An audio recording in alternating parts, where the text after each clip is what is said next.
Testing, and I'm getting no sound.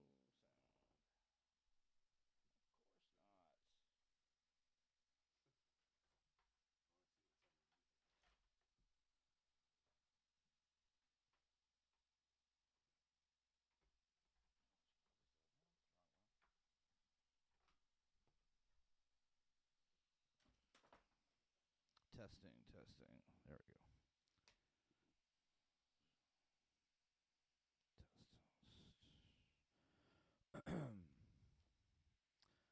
Bear with me, guys. I'm just trying to get my audio coming through on this end.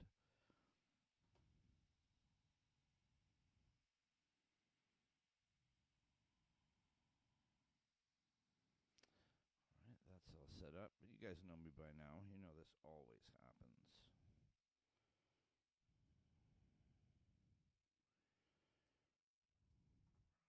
Monitor output. We're good there.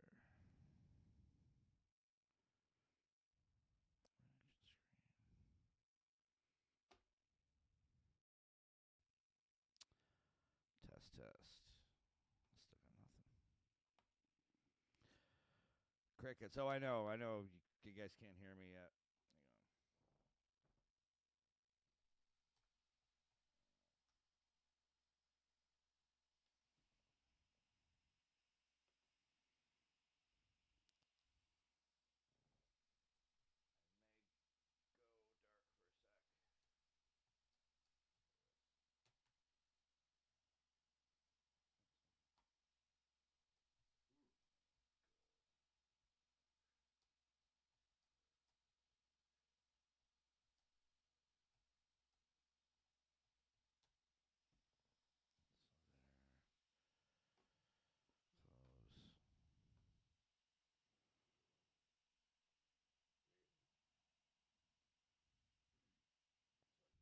Test, test. There we go. Okay, finally. Got volume. But I had to kill the stream. So you guys still there? Can you guys hear me now?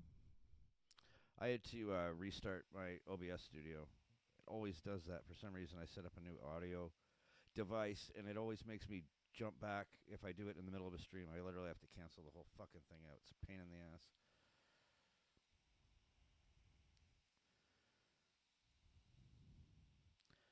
Got to refocus my camera too. What a pain. So, how many people in the chat have seen the castle, or even know that that's what we're going to talk about first? Let's get my focus. Not that you really want to see my face in perfect focus. Apply, apply, and that should be good. Jump back over. There we go. So, sound? Sound squared away. Good. Or scared the sound away. Can you still... What's that like? Is that better? I just cranked the audio. I set the gain too low. Better? Better or could be louder? DG, you said it's good? Okay.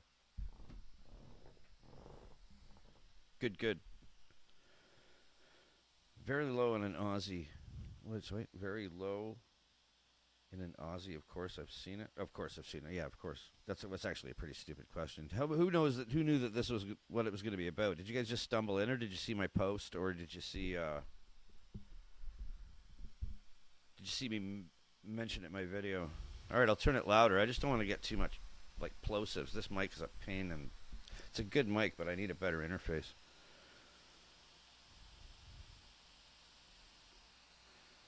There we go. Yeah, I know what volumes controls are for, DG.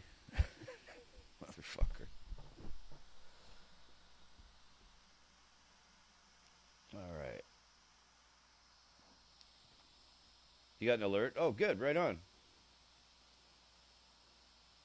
Hey, Michael. How you doing, buddy? Hey, it was good to talk to you the other night. That was cool. I learned a lot, especially about Holden's. Okay. So what's the volume like now? Can we jump into this?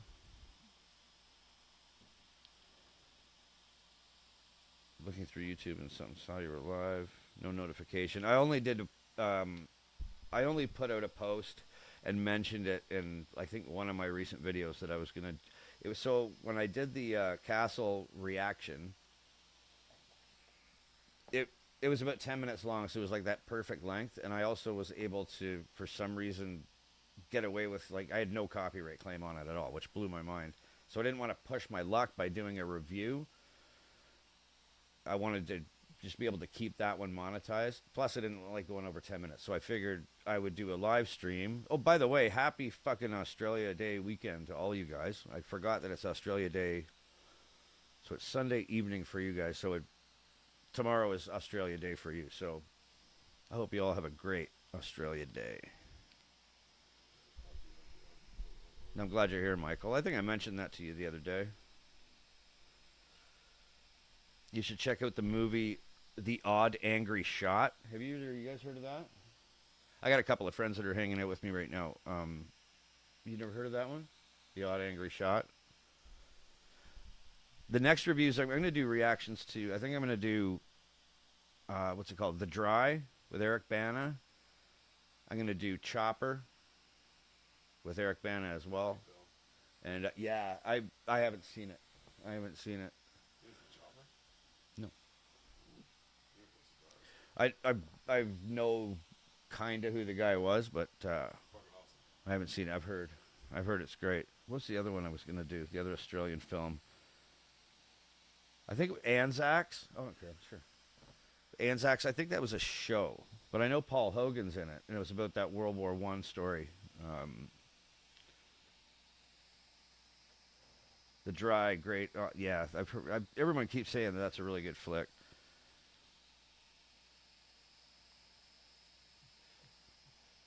There's another Malcolm.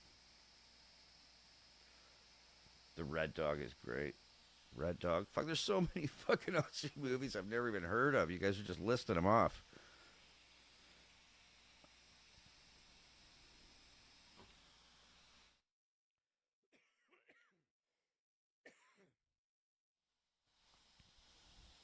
Yeah, I just muted my coughing there. Malcolm is quirky. Have you watched Anzacs yet? No, I haven't, but I have it. I've downloaded it. It's in a folder, and I'm waiting for the right kind of. I gotta be in a certain mood to watch certain kinds of movies, depending if they're comedies or whether I get some twisted friend of mine invite me over to watch the most fucking disturbing horror movie of all time. At the time when I was breaking up with my ex-wife, I was in this terrible place. I was drinking too much. Hey, I got this great movie you got to watch. It's called The Human Centipede. Why don't you come on over and check it out? Yeah. Thanks, man. I appreciate that. Yeah. Never forget that. It's like the most disturbing movie I've ever seen in my life. And that's the only one you should watch. It's the only one I ever will. Trust me. You need to watch Chopper. Oh, I need to watch the Chopper interview before the movie. Okay, good advice. Which interview? Is there one specific one, or is there only one interview? You need to watch. Send me the link, Mike. Like, Human Centipede is gross. Human Centipede is disturbing and wrong on so many fucking levels. Oh, brilliant. Speak for yourself. It's a brilliant horror movie in the fact that it, Absolutely. creeped the shit out of me. Absolutely. Human Centipede is gross. You want disturbing? Watch Bad Noi Bubby. That's not a typo, is it? That was the phonetic. Bad Noi Bubby. It's going to take a lot to top the Human Centipede for disturbing for me, but I'll check it out. Funny games. Bad Boy Bubby. Funny games is way more disturbing. Eric Bana interviewed Chopper to learn. I heard that. I heard that Eric Bana actually spent a lot of time with the guy learning a kind of, not method, but actually I think he did like throw down with the whole method approach when he did the Chopper film. John Blake was going to be the next. John Blake was going to be the next Mel Gibson. He was in Anzacs and The Light Horseman. Is that a Light Horseman? Has to be another war film. I'm really looking forward to watching Anzacs. I just haven't, like I said, I haven't had the time, because it's a series, right? Anzacs. I'm pretty sure.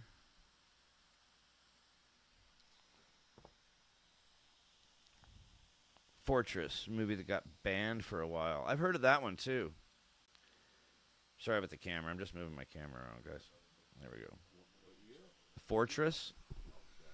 Romper Stomper. I've seen that one. I had a few people ask. Actually, I had a few people recommend that I do a review on that.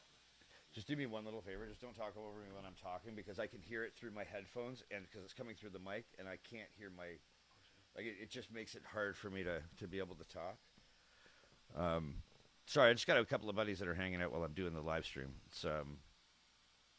It can be difficult sometimes if someone else is talking, because it'll go into the mic and then it'll go through my headphones, and then my voice drowns out, and it's a pain.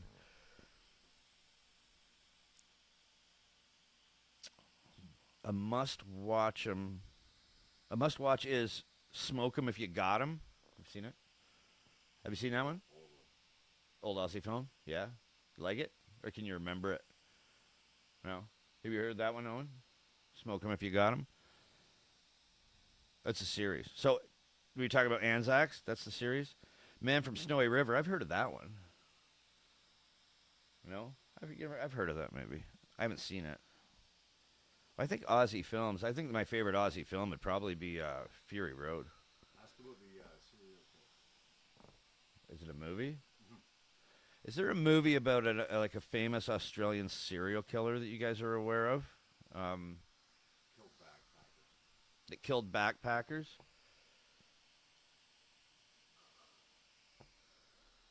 What? Yeah, it's dynamic mic. It's super sensitive. Yeah. That's my point. That's exactly what I was saying before. Yeah. Fury Road is an Aussie. It was made by, sure it is. It's a Frank Miller, it's a George Miller flick. I mean, it was filmed in, I think it was filmed in Australia, wasn't it? Fury Road?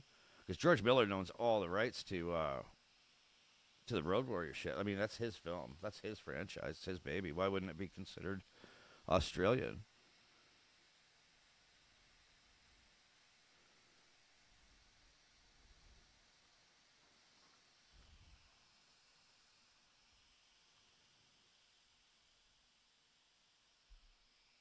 Seriously, tell me why, man. Why is it? Do you mean that because it was like an American production company? Willow Creek is about the Willow Creek. That's right. Okay, good. Thanks. Because when my friend Mike here mentioned it to me, he said something about the dry lake, and I said it's probably Lake Air. That's a different one. Okay, because that's right by Willow Creek. Or sure, no, that's Sherman's Creek is the one that's by Lake Air. Wolf Creek is about the backpacker, Mike. That's right. The backpacker murders. Wolf Creek. And Willow Creek. Thanks, DG. It's Miller, but it's nothing like the original threes. I thought it was fantastic, man. I'm going to be honest with you. I really loved Fury Road. What? Loved it. Yeah, I thought Fury Road was fantastic. I think the biggest problem with Fury Road is that they had Mad Max in the title because he was such a secondary role. You know, if you were going to call one movie Furiosa, it should have been that one. I mean, she was the main character. You had Max tied to the front of a truck for most of the movie. He barely said a word. Oh, Miller's the producer of Anzacs? Okay, that I didn't know. Hey, Chris, how you doing, buddy? Haven't seen you in a while. Good to talk. You were talking up there. I just wasn't reading the names. Gibson's the only Mad Max. I agree. For sure. But if you're going to have some kind of replacement, I mean, you're never really going wrong with Tom Hardy.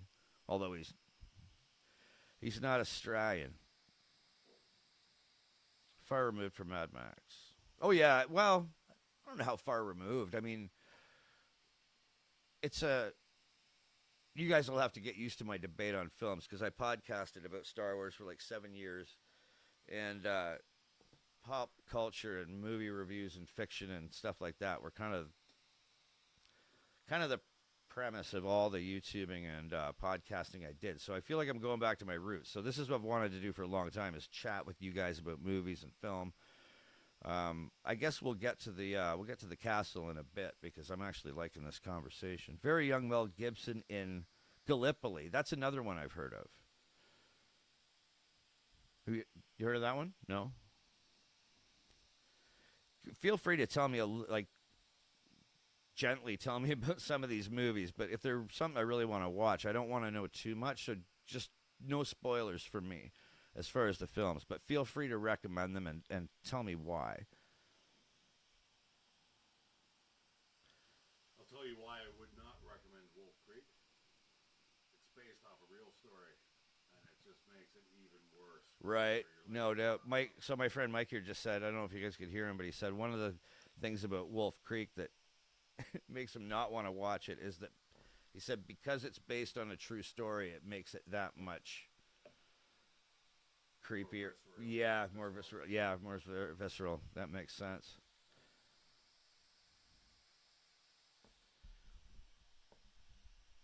Gibson isn't Australian either. He's American. Yeah, he was born in Catskill, New York, and then he moved to Australia. I think when he was really young, and then back to the States. Yeah, he's born in New York. I knew that. And they tried to dub his voice in the American release. Did they try to dub his I voice? think Really? Are you guys aware of that? Did they try to dub Mel Gibson's voice into an American accent? What a fucking horrible, mean, vicious thing to do. That would be terrible. Hey? I left my phone in the truck, so you can't check. Give me a sec, guys. I'm just going to check my focus. I think I'm a little out of focus.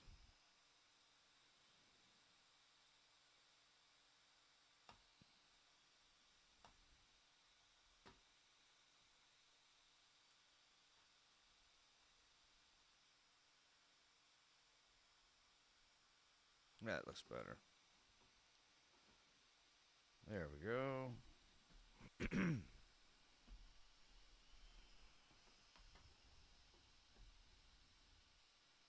So anyway, thanks to all of you for jumping in and joining me on this. I didn't know if anybody'd show up because it's Australia Day. I didn't know if you guys would be out having some beers, or I guess that's tomorrow. Where are the fireworks this year? Are they going to still have big ones in the harbor in Sydney for this?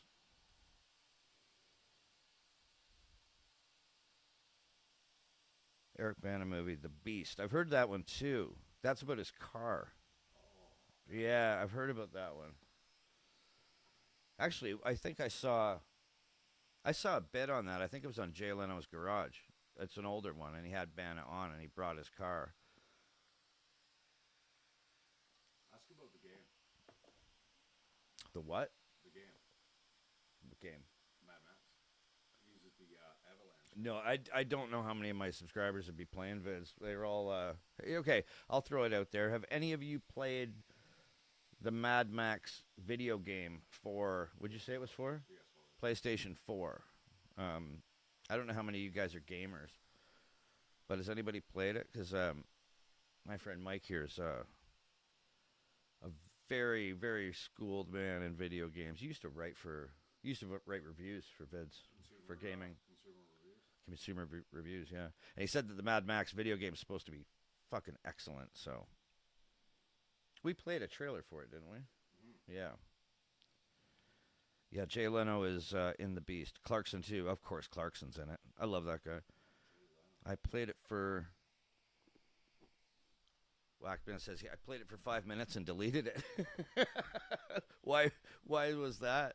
What didn't you like about it? It was like the Brady character. The guy never talked. Oh, really? Was it? I can see that turning people off.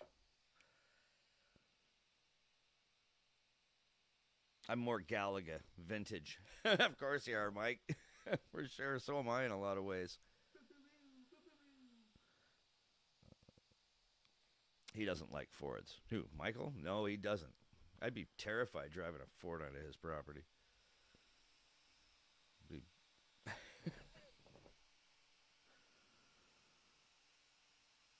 Learn the craft in Australia. Chris, what were you talking about there? Learn the craft in Australia. What were we talking about? Or were you just chatting with DG? It's 9:35 p.m. Sunday here. Where the hell are you? I thought it was 7 o'clock.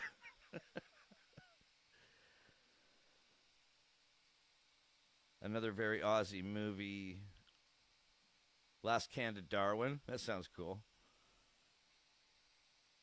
Stars Michael Caton from The Castle. Is that how you say his name? Which one's Michael Caton? Is he the one? Is he the dad?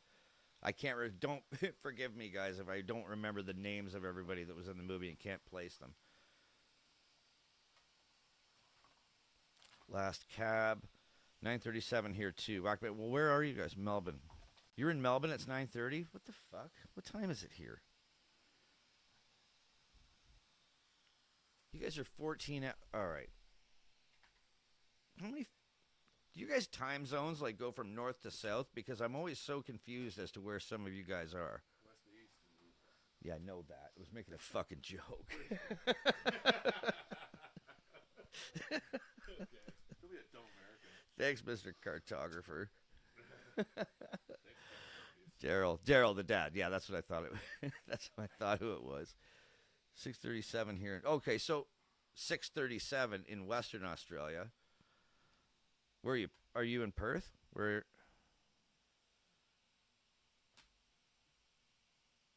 Queensland is an hour behind. So let me get this straight. Queensland is an hour behind New South Wales. Aren't they like on top of each other? So they actually would go north to south. Oh, that's right. Because isn't it New South Wales that doesn't have, or Queensland that doesn't have daylight savings? Yeah, fucking assholes. Fuck daylight savings. I hate that shit. Yeah, I hate daylight savings. East Coast about a half a mile.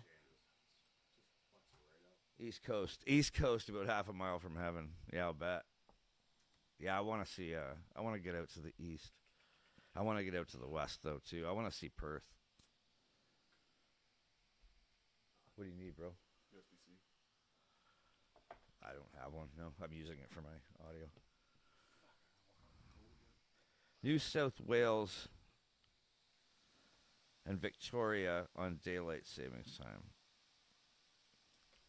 Gotcha. So it's just Queensland that's not. No daylight saving in the west. So like, that's like, isn't that section of Australia like the whole western part of the country? What? Queensland doesn't have daylight savings time. Yeah, David's told me that before. New South Wales and Victoria go an hour forward for summer. South is a half hour behind. Western Australia is 2 hours behind Victoria. You already lost me, man. Man. I thought it was only in Canada that the further east you get, the crazier it gets. We have enough daylight. I agree. I don't see the point in daylight savings times. It's just it's an absolutely antiquated, Well, the sun goes south in the winter, so they do get tons of fucking daylight. Oh yeah, it's the middle of the summer for these boys. What temperature is it where all you guys are at? Tell me what the temperature is in your respective locations. Oh, 40s. Mid-40s. Yeah, I know Dave was saying a few weeks ago in Brisbane it was like 47 degrees or something nuts. Like 100% humidity. You get too much sunlight. Hey, mate from Aussie. Ron from Chelder's, Queensland. And only the dumb ones change time? How stupid. Well, our country is completely stupid because we all use it. I hate daylight savings. I don't see the purpose it serves anymore. 25 Celsius here at the moment. 91% humidity. Where are you, man?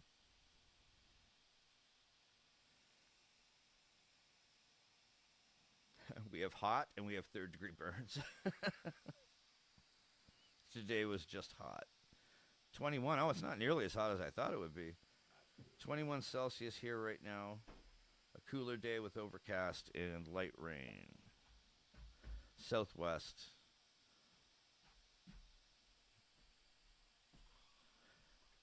Michael says it's 34 today, northern New South Wales, and nearly 9 p.m. And okay, it's getting late and it's still hot. Do you get those heat waves where it just lingers and it just never stops? Like it's just as hot at fucking 2 a.m. as it is at 3 in the afternoon? Because those are the kind of summers. Our summers aren't very long here in our part of Canada, but they are fucking sweltering. Like we don't go through summers anymore without a few weeks of more than a few weeks of like high 30s to mid 40s with like 100% humidity. We get stomped right here in between the Great Lakes. Yeah. We get these weird lake effects that make our summers brutally fucking hot. And our winters, right now, it's minus 15 Celsius outside.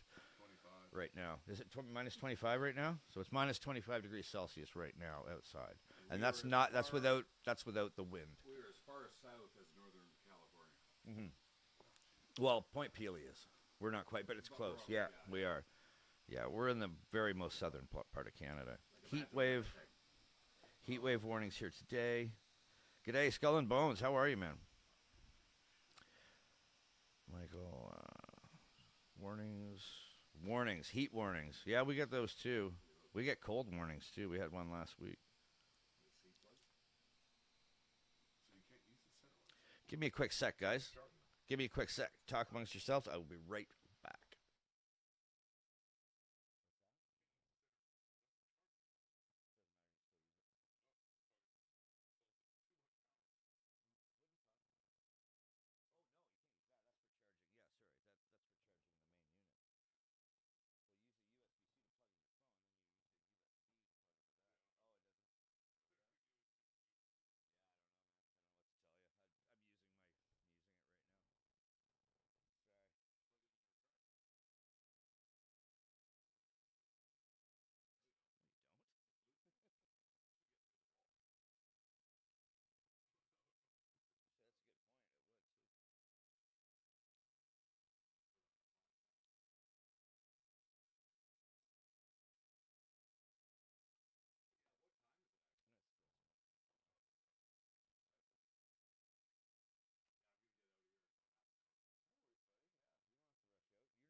All right, I'm back.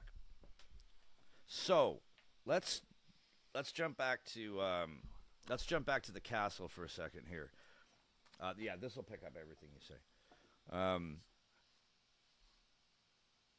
First of all, did any of you see my reaction?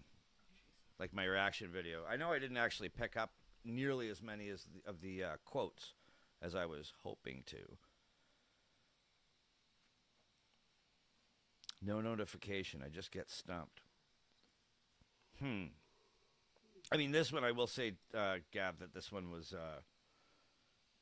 This was like I've been planning it, and I told a few people about it in a video, and then a few people in emails, but it wasn't something that I've had, posted for weeks. I put the post up like a handful of hours ago, so if you didn't get a notification on it, that's why.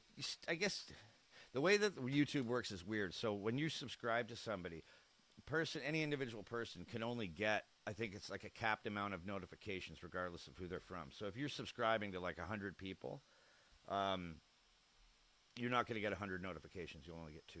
I think it's 2 every like 3 days or something like that. So that might be why you didn't get notified of it.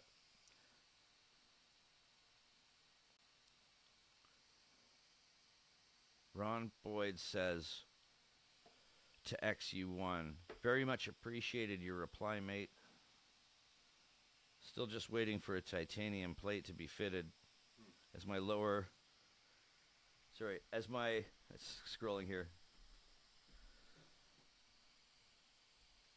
As my jaw-only bone cancer. I don't understand what that means. I got notification. You saw your castle video, Skull and Crossbones. Cool. Obviously, I reacted to the whole movie, but I've only zeroed in on the spots that, those weren't by any means the only spots of the movie that I didn't like. They were just the spots that I felt like the reaction content was worthy. I wanted to keep it around 10 minutes.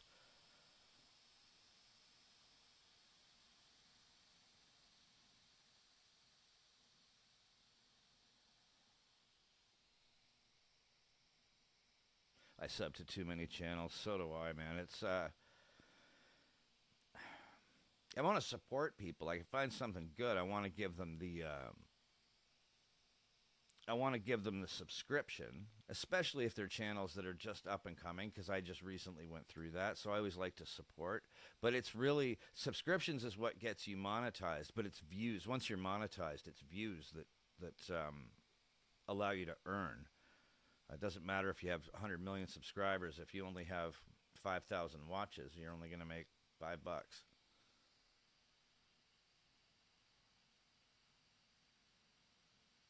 I've had bone cancer, and they're making my new jaw out of titanium, mate. Nothing big. No, that is big, man. That's fucking wild.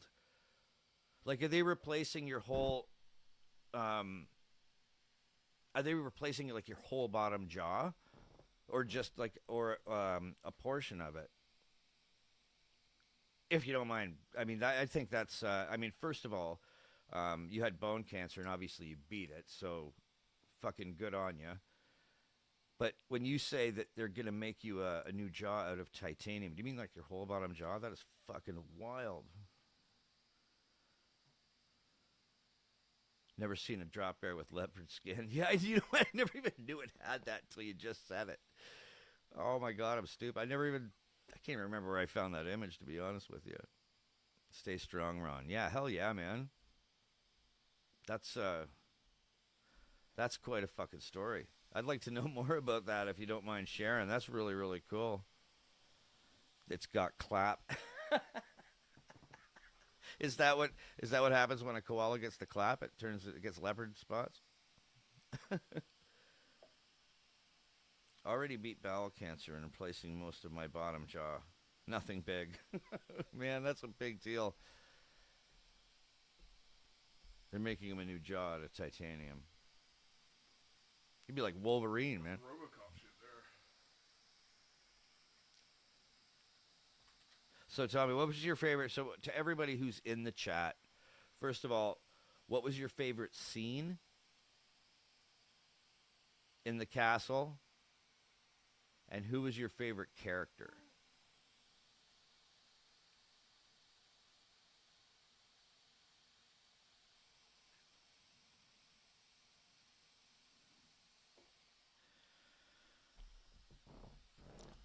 DG Raceway, did you mean I've got too much to learn when I get to Australia? I've had about 1,500 subscribers, but not enough watch time to get monetization. Oh, that's right. You need like 4,000 hours, isn't it? Something like that? They broke it into 2 tiers. So right when I monetized, they had lowered the standards a bit of what you needed. So I think before that it was you needed 1,000 subscribers, and I think it was 4,000 watch hours. Can you remember, Mike? So anyway, they lowered it, so it became 1,000 watch hours, or sorry, 1,000, was it 500 subscribers, 1,000 watch hours would allow you to get super chats and super stickers in live stream, which is a good starting point because that's actually one of the biggest ways to. It's one of the best pieces of revenue stream to help your channel is through super chats because they're not bound by, view numbers and shit like that. Hint, hint. If anyone feels generous and wants to support the channel, I do have super chats on. You're not on screen, of course. Yeah, I fucked up my camera. I must have bumped it. Hold on. Where'd the fucking camera go? There it is. Or there it was.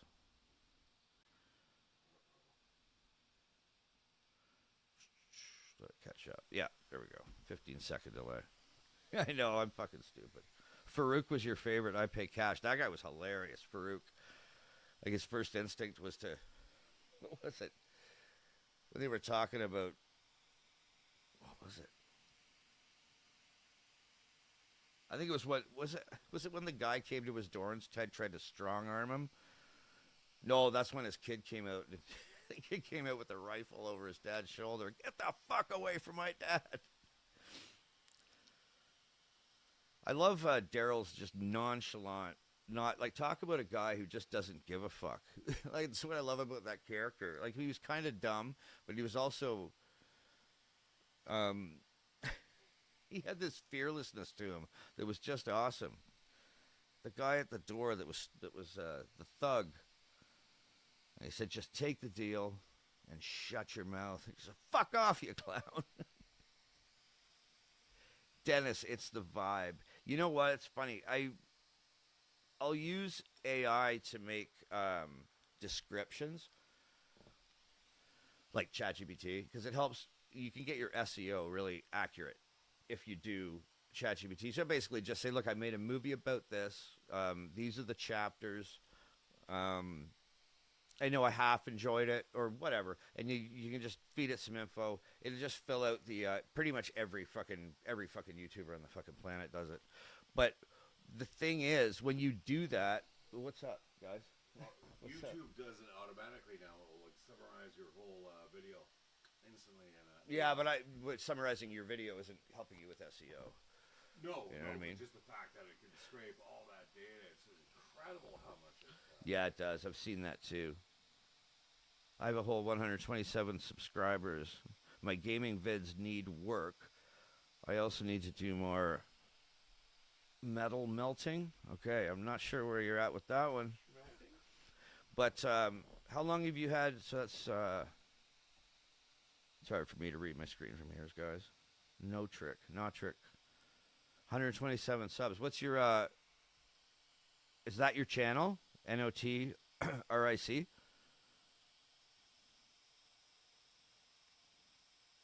Because I got a friend here who does some live streaming as well. He's what a lot of true Aussies are, and that's an Aussie battler.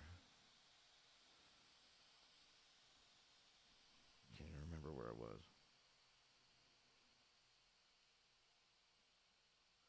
That was way up at the top. There we are. Okay. An Aussie battler. What was that again? I literally have to study my slang sometimes. Where what? Aussie Battler. It's a drinking session. Is it? I don't know. That's my guess.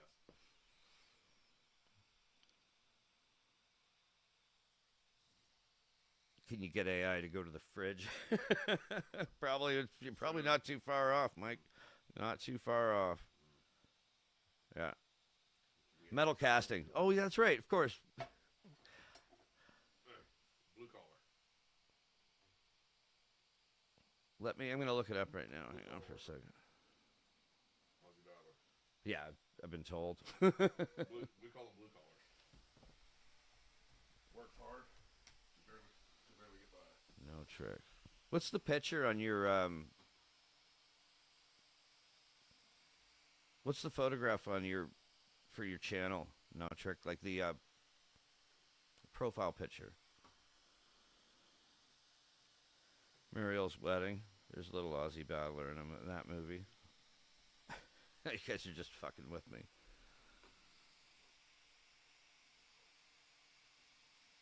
Where are we? Oh, I found you here. 127 subscribers. Oh, you got the flight sim. I wonder if that's the same one that my friend Mike here is using. Well, no trick. I just subscribed to you.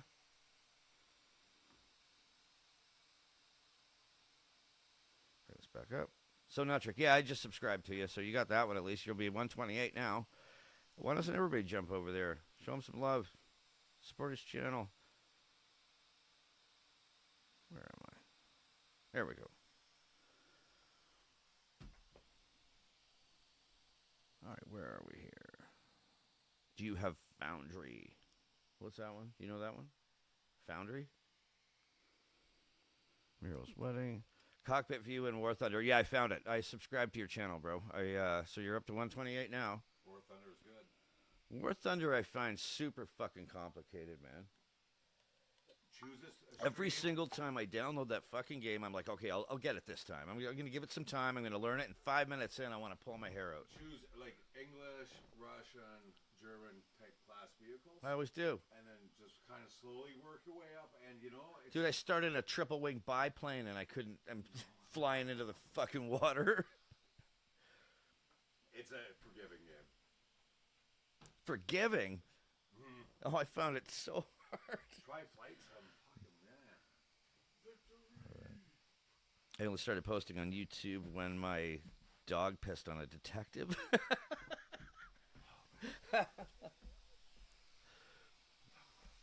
Yeah, no problem, bro. I people who, if you're here and you're smart in my channel, at least I can do is go over and give you a subscription, and I'll check it out too, because I like some gaming channels. My friend Mike, who's sitting with me here right now, has a gaming channel. It's called Shattered Civ. Jump on over and check it out. Nodrick, he's funny too. He's got a really good, as you guys would say in Australia, he's got a really good vibe for video games, especially streaming. So I would definitely send you guys over there as well. Low effort though. Should be natural. I only started posting. Yeah, what did you mean by that, Skull and Crossbones? I only started posting on YouTube when my dog pissed on a detective. What the hell do you mean by that? Put a funny video up. I know it's autocorrect. It was dick.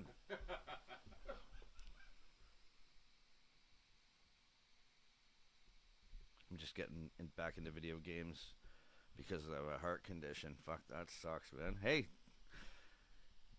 better time if you gotta sit around more and take it easy. Start the channel, make it work.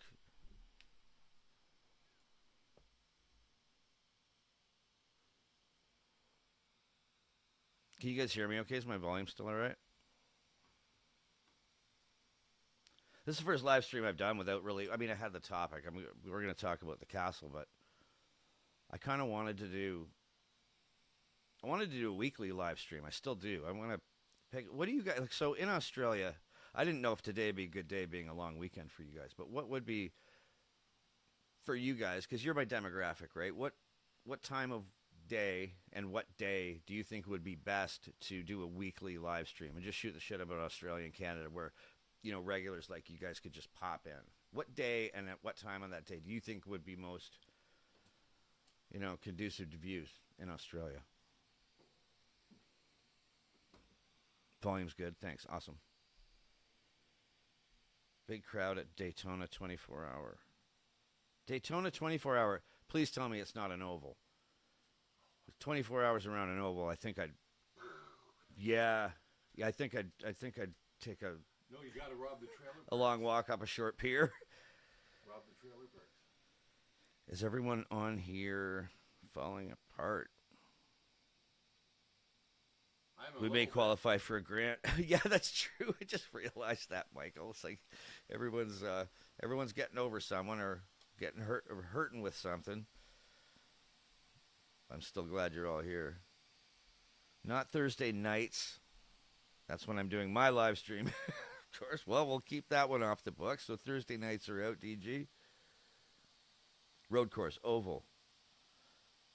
A road course, a 24-hour. Oh, road course, sorry. Oh, what do you mean road course, oval? So there's an oval. I don't get it. It was my CCTV, so I worked out how to edit and post what happened.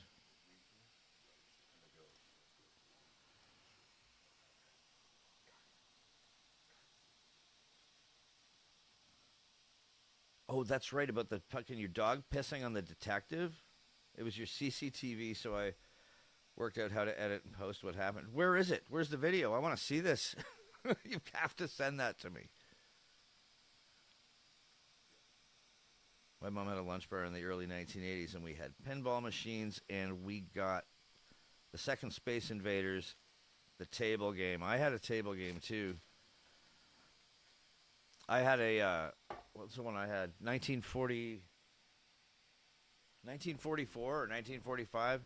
It was the tabletop, and it even had the cigarette burns in it from when it was like an arcade, when it sat in an arcade for years. It had that thick glass top on it, and you could sit on either side, and it was kind of that 2D, just a plane in the air going over the landscape and trying to drop bombs. Monday, which is your Sunday. Well, it depends what time of day it is. It's be Sunday or Monday, but yeah, I get you. Monday, what time? Like Monday, well, it'd have to be late afternoon or evening.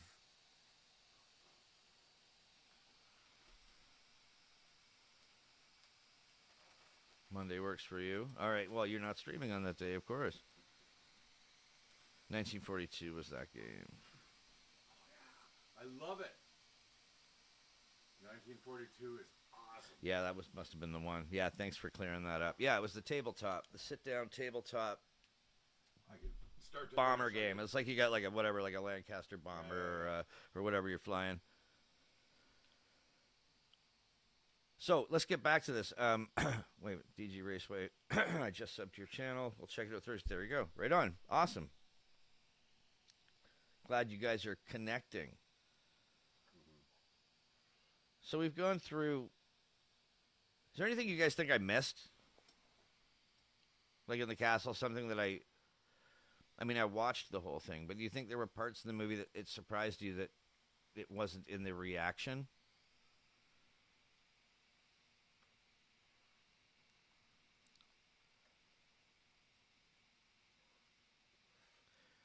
V8, oh, what's Trent?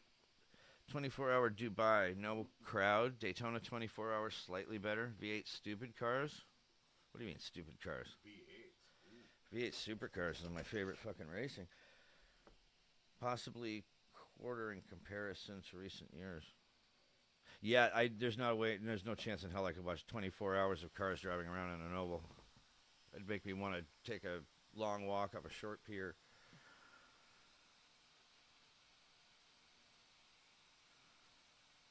Cheers, Nitric. Back February 5th. Hey, guys, when's the V8s is dying? Oh, man, it was pretty exciting for me. Looked like there was 500,000. No, 500,000. How many people were at Bathurst? 200,000 people? What do you mean it's like, what do you mean when you say that it's dying? Because it looked pretty popular and healthy to me. Now, do you mean that from a fact, like a nostalgic factor? Because I know that all you guys are old school. And some of you don't even watch the race anymore because of the Holden versus Ford era is gone. And I don't blame you. I wish I'd been around to see that. But you got to understand, from my perspective, I walked in now, so this is all I've ever... The only actual experience watching it is today, right? So I walked in watching Mustangs and Camaros, but having the Falcons and the Torontos like all made in Australia, I can understand that. That'd take a piece of your soul with it.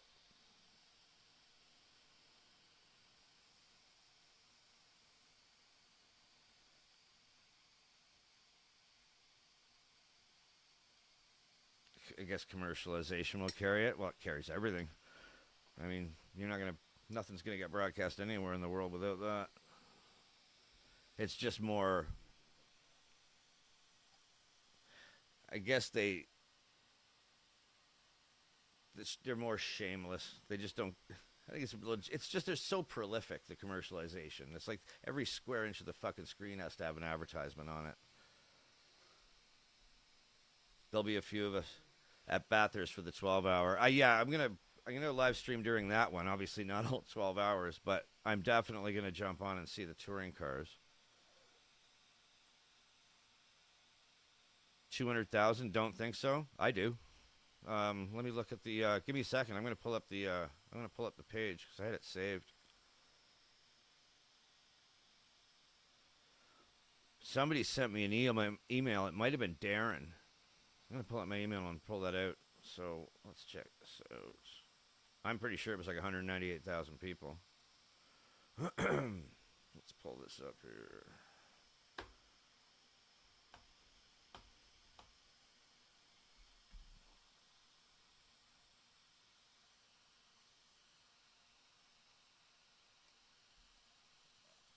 Yeah, I'll get to that in a second. I'm just in the middle of something here. Where are we? Okay. Darren. I'm almost positive he sent me a picture of a. Let's see here.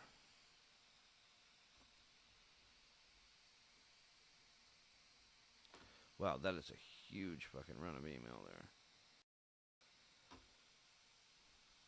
The red holder? No. This is a. It was like a poster right after the Bathurst weekend happened, and it had the attendance on it on the top, and I'm almost positive it was 190 something thousand. Crazy. Yeah, it was nuts. Well, somebody was Steele. I can't remember his name. He was. Yeah, here we go. Yeah, 198,300.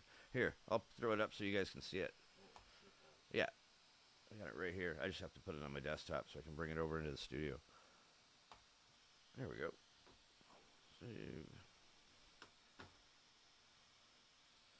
And let's pop it up here. Image. New.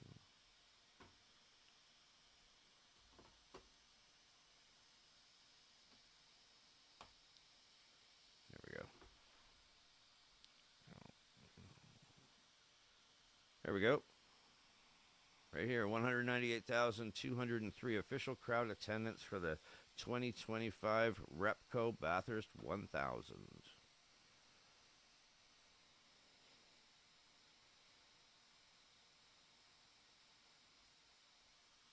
That is crazy. 200,000 people.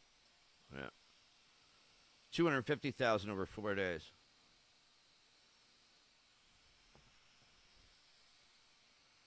Imagine a helicopter tour.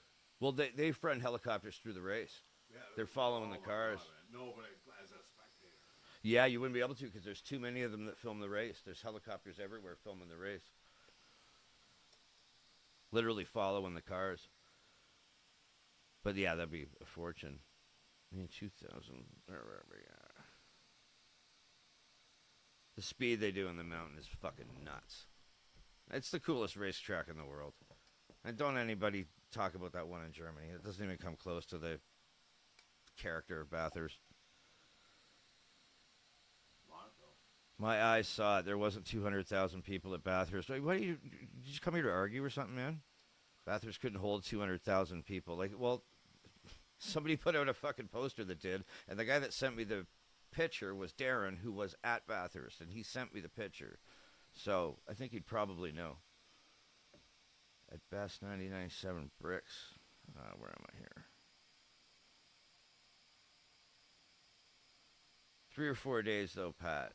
So more like 50,000 actual individual people.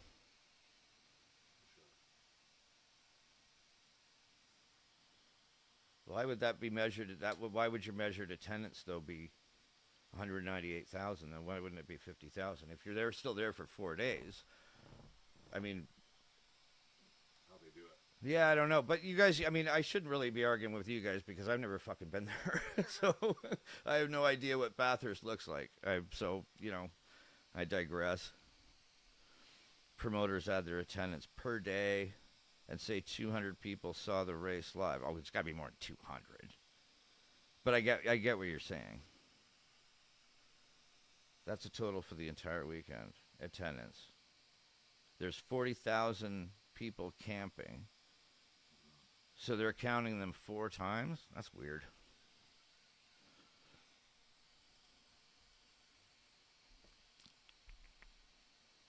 $1,000? I have no idea what you meant by that. My shorts videos get way more views on TikTok than on YouTube. I have 3 shorts with just over 4 million views. Really? Yeah, I never got into TikTok. And I don't really do shorts either. I used to, but they're the shorts that I did for my like movie kind of channel. They were way too labor intensive for the amount of money. YouTube pays shit for fucking shorts too. Send me the link, Skull and Crossbones. Do you have my email? We've emailed, yeah. Can you send me the link to your TikTok shorts? I'd like to check them out.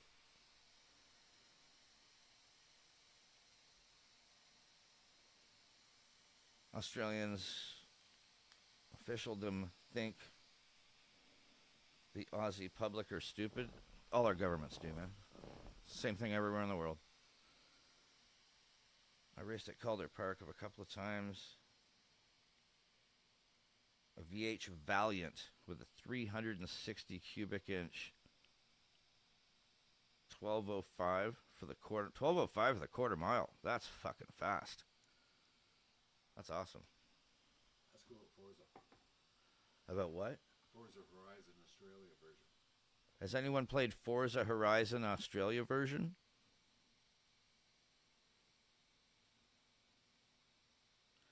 $40,000 people camping counted 4 times plus 40,000 through the gate over 4 days, close to 200,000. Gotcha.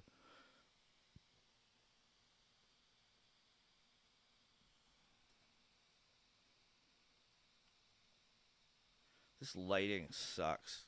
I can't wait to get another office again. I look like I have jaundice. Let me see if I can increase my saturation or decrease it. You look like the Irish guy. The Irish guy? What Irish guy? The no risk, no reward. Who's that? He's an activist from Ireland. Oh, saturation. But you're very stoic like him.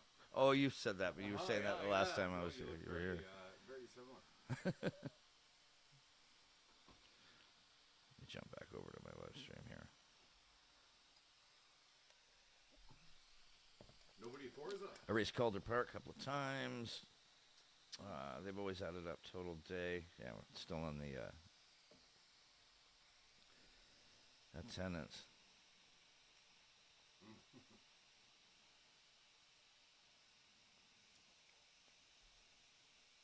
On the darts. I thought we were going to hell for leather on the darts. The smokes. Actually, I haven't been smoking much today. Email's difficult with my PC out of action at the moment.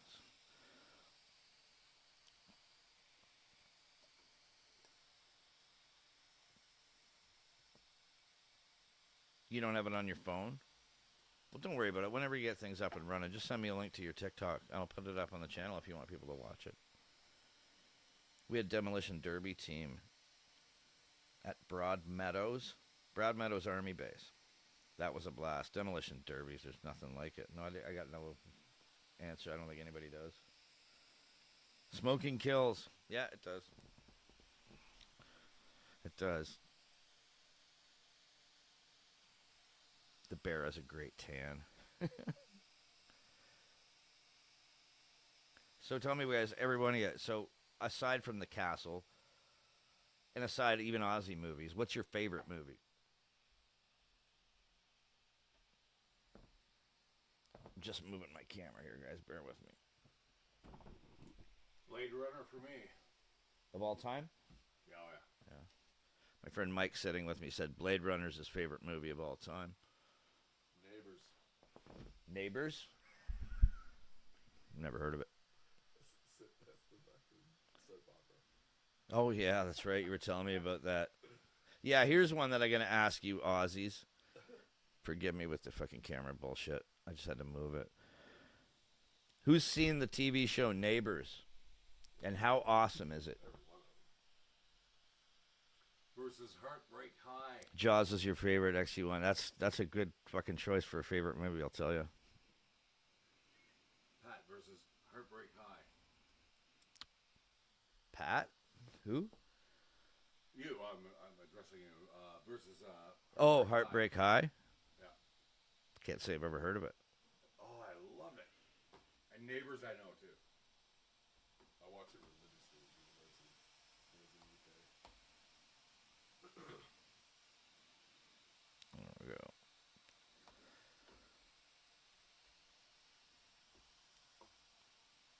Sorry, guys. Sometimes I just jump over to my analytics and I'll lose the conversation for a minute. Cool Hand Luke. Yeah, man, that's a fucking, that'd be that's up there on my list too. 100%. Deer Hunter. That's heavy. Shawshank Redemption. Yeah, it's usually in everybody's top 10. That's an awesome movie. Are we doing any movie of all time? Heartbreak High was good for its time. Way outdated now. Did you hear that? Hmm? Said Heartbreak High was good for its time, but way outdated now. My brother's stepdaughter was in Neighbors. Inception. So one of my subscribers, DG, his brother's stepdaughter was in the show near the end. Inception. One Flew Over the Cuckoo's Nest. Yeah, Forrest Gump. Inception. My favorite movie of all time is Raiders of the Lost Ark. Easily. Would you do me a favor, Mike, and just shut that window there? It's just at the end of the row there. Definitely Raiders of the Lost Ark. That would be my all-time favorite movie.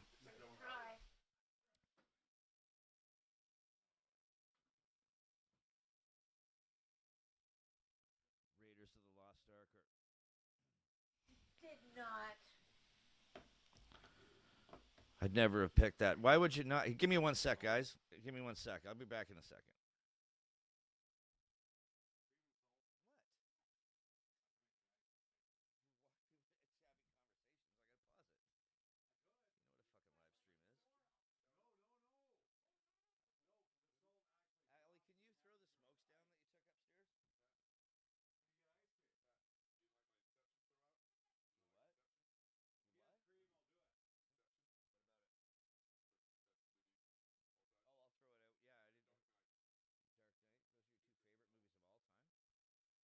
They're both awesome. I didn't. It wasn't my thing.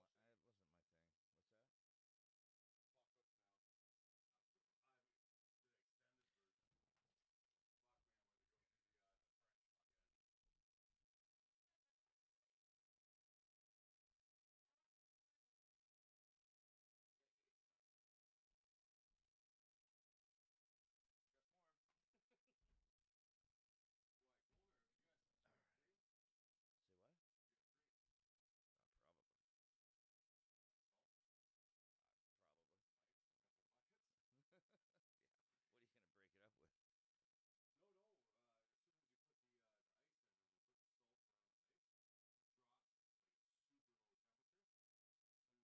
that? Say what? Probably. What are you gonna break it up with?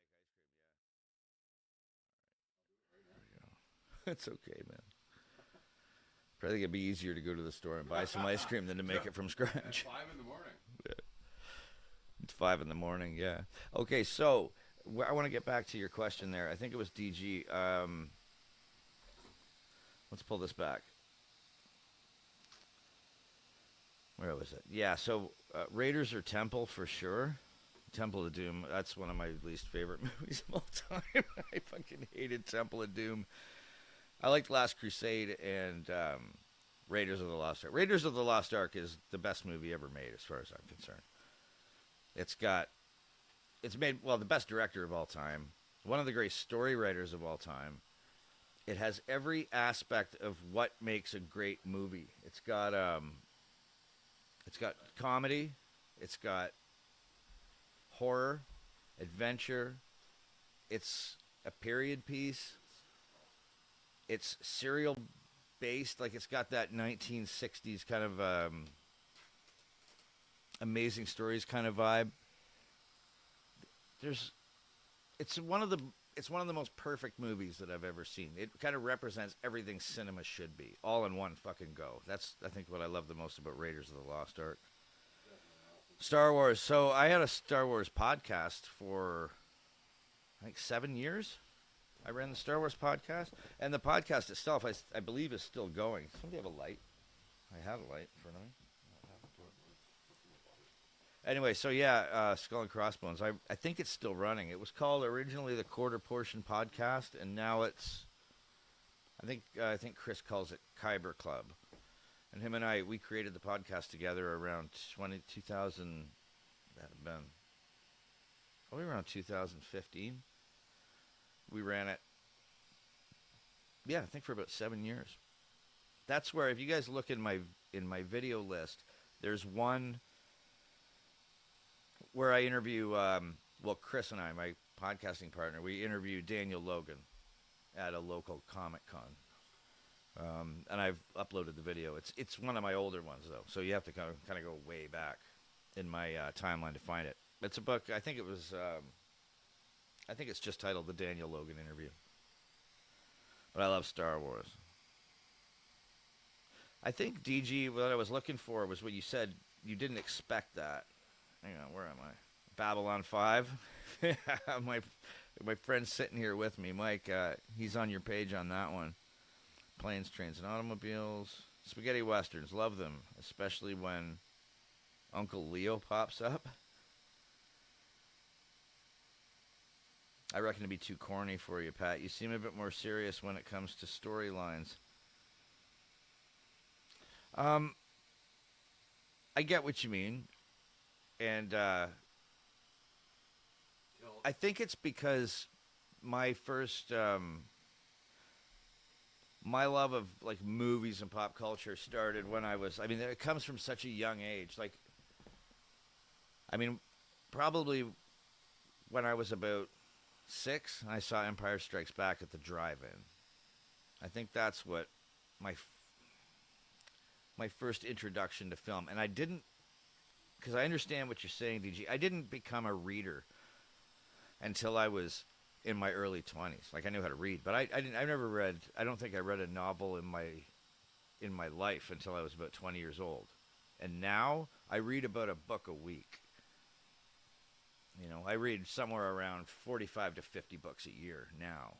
So my tastes have become a lot more, I think, like you would be saying you were expecting. My love of the Raiders of the Lost Ark goes back so far. It just trumps anything. I shouldn't use that word. That's like a fucking pejorative now. It just basically flies way over anything else. Star Wars too. I was a massive Star Wars fan. I like The Escape.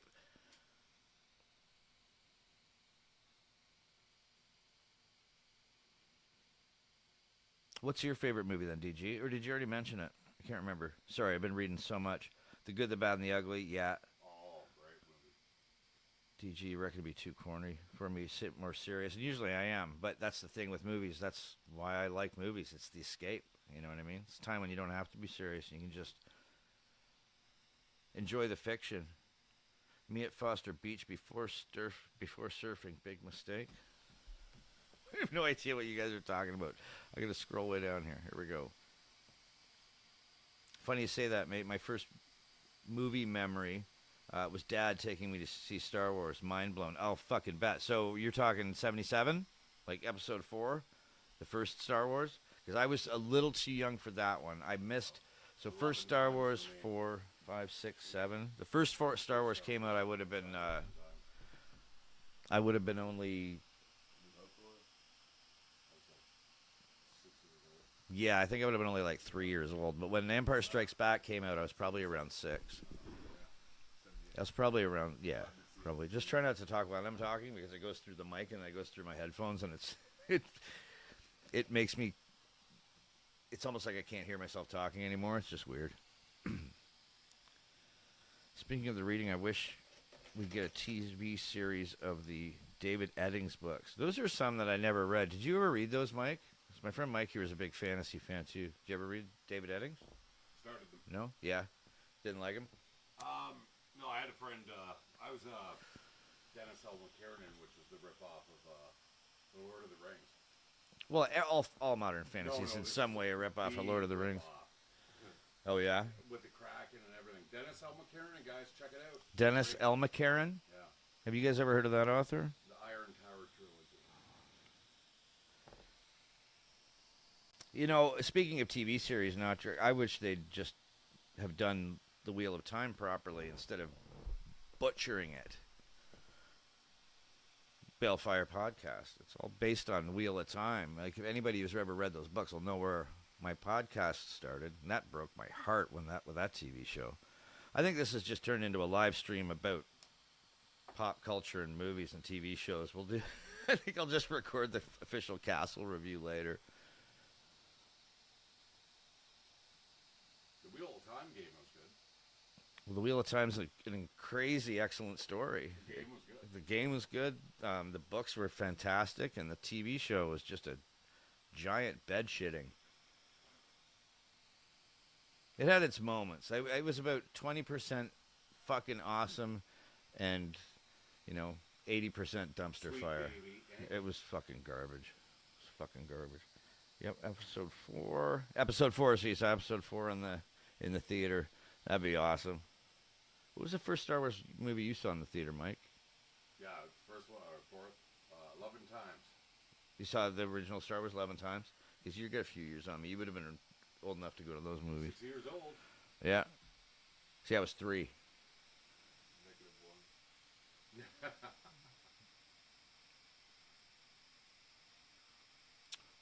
Where are we here? Where are we here? Stephen King. Yeah, Michael, I've read a few Stephen King books, and I they're great books. Don't get me wrong. They're so goddamn long, which I guess is a little hypocritical for me because I like series so much, like reading book series, multi-volume sets. But for one, I know it's not like a sitting, but for one book, one edition, I think a lot of Stephen King's books could be broken up into trilogies just because they're so damn big. They're intertwined. The Dark Man. Yeah, they do intertwine.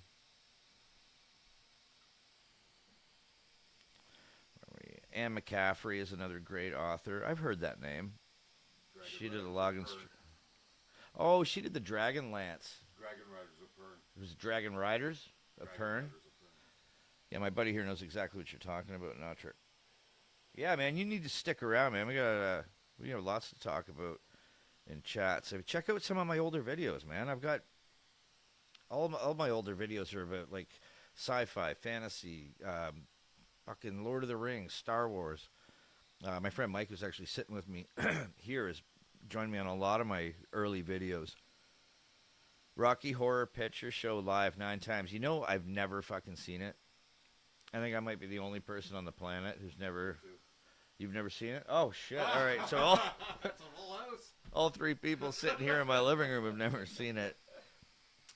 I hate musicals. Yeah, I'm not a big fan of musicals either. It's just they just don't do it for me. But I mean, I can appreciate its cult popularity. DG.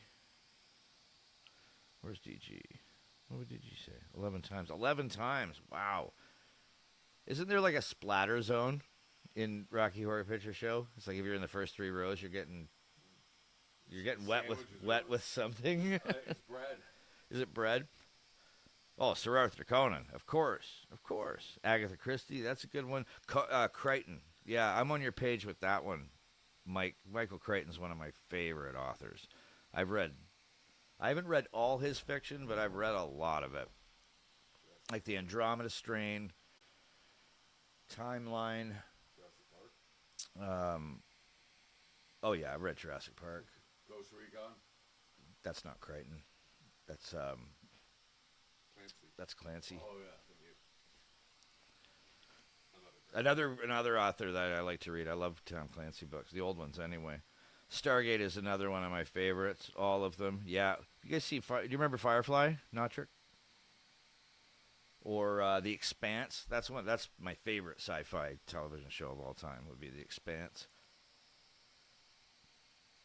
Life of Brian. Yeah. I like Holy Grail for Monty Python. I'm a Holy Grail. Faulty Towers. Yeah, of course. Oh, it's fucking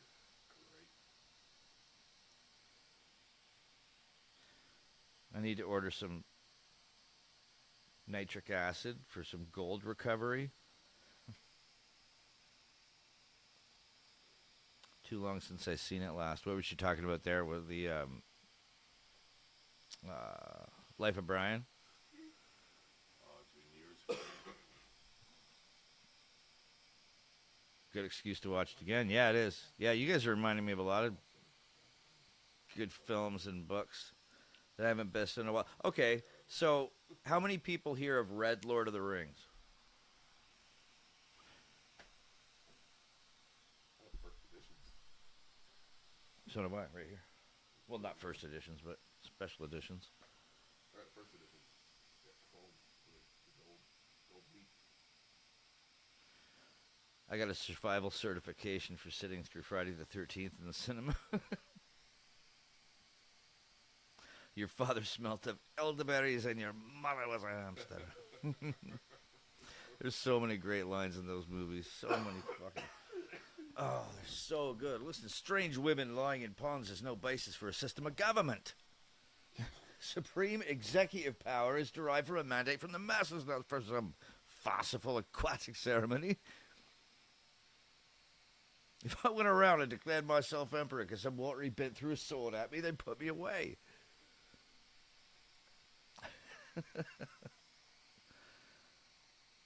So you read Lord of the Rings. Now, did you read Lord of the Rings before or after you saw the films? Lord of the Rings, you fell asleep opening the cover? Wow. I can see that. You what? I can see it. I love The Hobbit. So much in depth in The Lord of the Rings. I got way more out of Iron Crown Enterprises role-playing game system. Okay, I'll give you that. The amount of in-depth. Well, yeah, so my friend Mike here is saying he's talking about MERP, the old Middle-earth role-playing system, which I played as well. And it's like a compendium. Yeah, you learn a lot because they mined the Silmarillion. Yes. For a lot of that information, which is my favorite book of all time, is the Silmarillion. That's my favorite book, period. So Lord of the Rings, I fell asleep opening the cover. So did you just not... Did you ever get through it? Did you ever get through the book, or did you just watch the movies? I don't blame you. They're just a daunting book. It's quite an investment, especially if you're not into fantasy or anything like that. Never watched or read The Lord of the Rings, or Harry Pothead. Well, Harry Potter and Lord of the Rings that's the difference is like shooting a bullet and throwing a bullet. They're completely different fucking levels of production and entertainment. But you're not Slytherin? Hate Lord of the Rings, Harry Potter, etc. Oh, wow. What do you like? Indie stuff. Yeah, I love indie movies too. Reading how anybody in the right mind enjoys reading is beyond my level of existing. You read to the sound of your own voice. I hate to hear myself talk. Yeah, they also say that someone who's read 1,000 books has lived 1,000 lives, and someone who's never read anything only lives one. I would go mad if I couldn't read. Like if I didn't have like content to read every day and consume. I don't know what I'd do without it. Everything I fucking learned, I've learned from reading. Like, I sure as fuck didn't learn anything in school. I learned everything I know. I wasn't self-taught, but I learned from books. I don't know what I'd do without reading.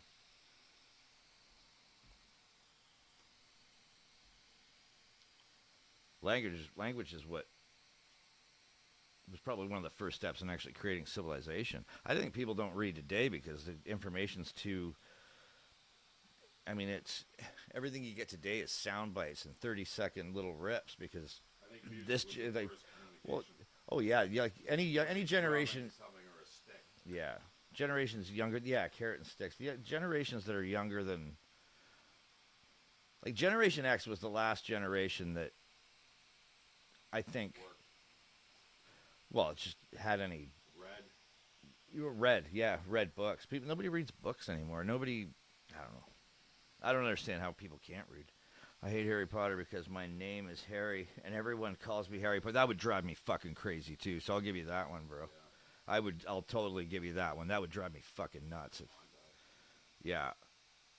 Not everyone. Just a lot of people.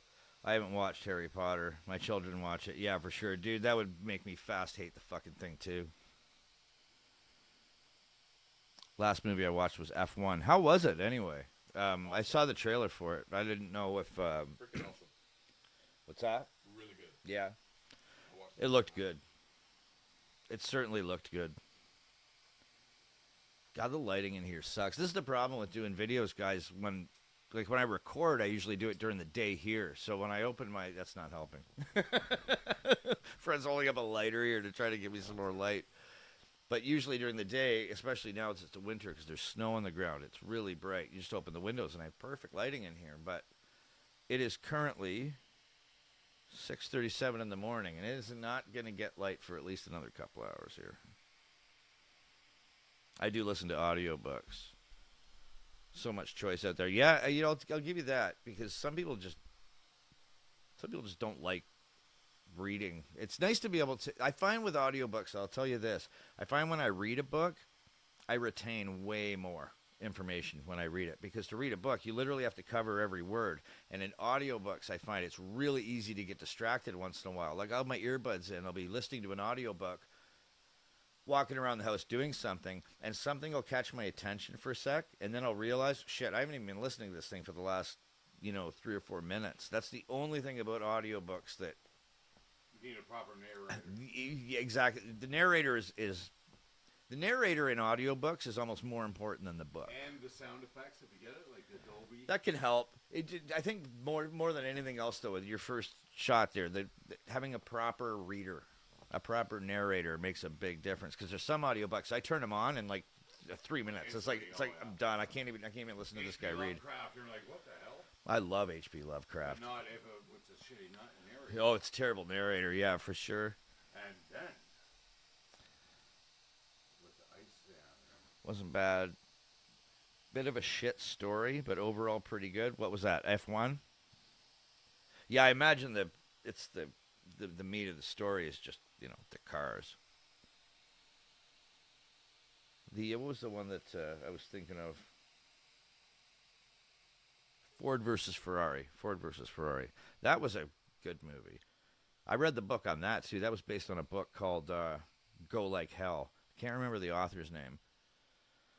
But I was actually kind of disappointed because I read the book afterwards because I didn't realize that it was based on a book. Saw the movie, loved the film, Ford versus Ferrari, and then my dad gave me the book and said, well, here, but this is what it's based on. And it was kind of heartbreaking because some of my favorite parts in the movie I found out were actually fabricated, that never happened, because I knew it was based on a true story. But you watch the film and your favorite moments, you're like, well, that had to have really happened. And definitely the funniest parts of the movie were horse shit. It's too bad that I wish they just stuck. The book was so good, they didn't really need to embellish anything. When Bruce McLaren locked that Ford executive in the office so they could trick the Deuce into getting into the Ford so Shelby could take him for a rip and scare the shit out of him to prove that he needed Ken Miles as the driver. It was an awesome part of the movie. It was fucking wicked. Oh, yeah. Like, he even gets into the car. He's like, oh, I crunched my balls. Because he's like this big fat guy, and they're trying to get him into this Ford GT. But it didn't happen. That scene never happened. It was great. It was awesome in the movie, but it was a little heartbreaking to know that it was fake or not true. I'm waiting for the movie where The Rock is president, and he flies the space shuttle to blow up a dying sun to save all the pathetic humans on Earth, run around hiding under their tables. It's already been done. It's Armageddon. We don't need a second one. That was We horrible. definitely don't need another Armageddon. I don't wanna The hear about reboot with The Rock. Well, think about it, man. Like, if you even just go back, 10 years in time, Joe Rogan had that joke where he says, what did he say? He said, Bill Cosby's a rapist, Donald Trump's president, and Bruce Jenner's a chick. He's like, we're living in an episode of Lost. It's like, we're kind of in there in the real world. We don't even need movies that crazy. We live in such a strange time. That's a Chinese curse. A good book series that I enjoyed on audiobooks is Koban or Koban. My wife liked reading this series. What's it about? And who's the author?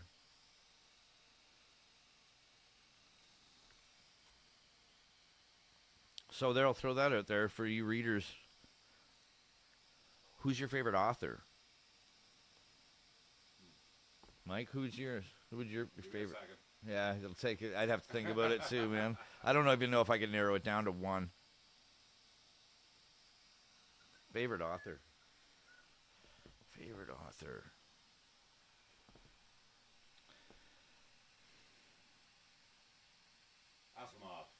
Asimov. Sun Tzu. Yeah, I'm still bouncing between Arthur C. Clarke and a few others too. Yeah. More hard science.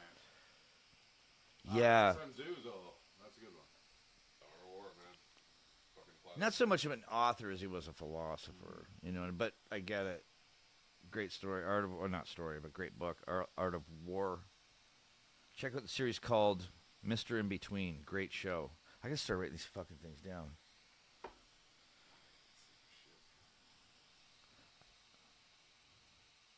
I can run through the chat later and pick them all back up. Anzacs is coming soon. I think the next review I'm going to do those Chopper. The Castle was fucking great though. Like some of the scenes in that movie, like were like laugh out loud funny watching it by myself. What year? The Castle, 1987, I believe, and it's. I honestly don't think it would be your kind of movie, Mike. But I liked it. It's an Australian I liked Heartbreak High. comedy. It's good. It's well, Australia's always had a good Like if you haven't seen Heartbreak High, you'd be like, "What?" Heartbreak Watch High. this. Yeah, it's like 90210, but the Australian version. Now It was Rocky's really Trump's good. best mate. Yeah, I give a shit about American politics at this point. I have to live next door to the fuckers.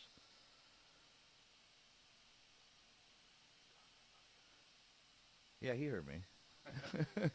my friend Owen sitting beside me is from South Carolina, so he knows what I mean when I say that. What's up? He didn't even hear me. I got noise. He's got noise canceling headphones on. Oh, that's funny. Interview with Renee Brack. First before Uncle Chop Chop. I don't know nothing about it, Michael. I don't know anything about the story yet. I'm just gonna jump into the movie kind of cold. I think I'm gonna do that this week actually. Do my Chopper movie review. Australian homage to the little bloke, the castle. An Australian homage to the little bloke? What do you mean? What about that classic ABC show, Auntie Jack? Wow. There is a lot of Australian TV shows and movies that I've never heard of. Read The Potato Factory by Bryce Courtney. I'll put it on the list. Does anyone know John Anderson Media? And what do they think of him? Has anybody ever heard of John Anderson Media? Down there, folks? Movies in an homage to the average Aussie battler. Yeah, okay, I get what you mean. Yeah, it is. It's I think that's what I liked about the movie. It was just a normal family, but they were put into a position that maybe not everyone can relate to, but certainly anybody who's not rich could sympathize with. I liked it when they were trying to tell him, well, this is what do they say? It's a compulsory acquisition because they had to take his property. And he's like, yeah, I love that scene. She's like, well, the airport needs a lot of space. And he's like, yeah. He says, and your house is on that space. Yeah, my house. He'll be duly compensated. I'm not interested in compensation. You can't buy what I've got. He just didn't want to give up his fucking home because he built it. Or he kind of built it. And when I put in the Trailer Park Boys reference in it, I wasn't comparing the stories. I was just comparing the aspects of the humor and aspects of the production were really similar. Where in Trailer Park Boys, it's much like it's kind of like they're filming a documentary. It's being filmed, and parts of the castle felt like that too.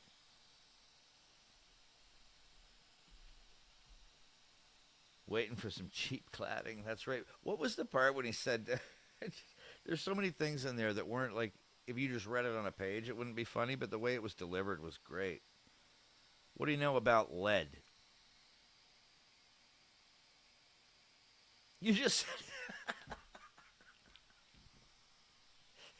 dude, as soon as it popped up in the chat, I said it at that moment. You'll see it with the delay. I think one of the funniest parts was when they were at the kitchen table, and he says, the guy's selling a pair of jousting sticks. He's like, he wants 200 for them. Well, if it's half price, it's a bargain. You can't judge Eric if you don't know Chopper. Interview is 7 minutes.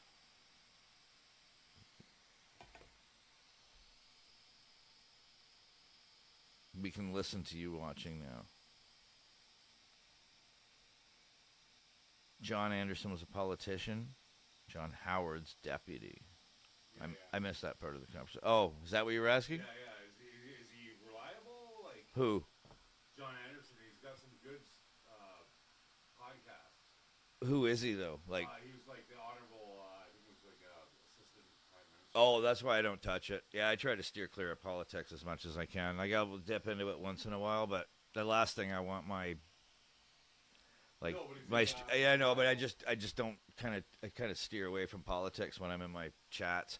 I've seen it. That kind of stuff could just end up tearing apart like awesome little communities that we've got going here. Politics, religion, and money. Yeah, it's. I mean, I'm into politics. I follow it very, very closely, but it's not that I'll never talk about it here on the channel because I do. In fact, I talk about it quite a. Just give me 1 sec. I talk about it quite a little bit in my Castle review. But,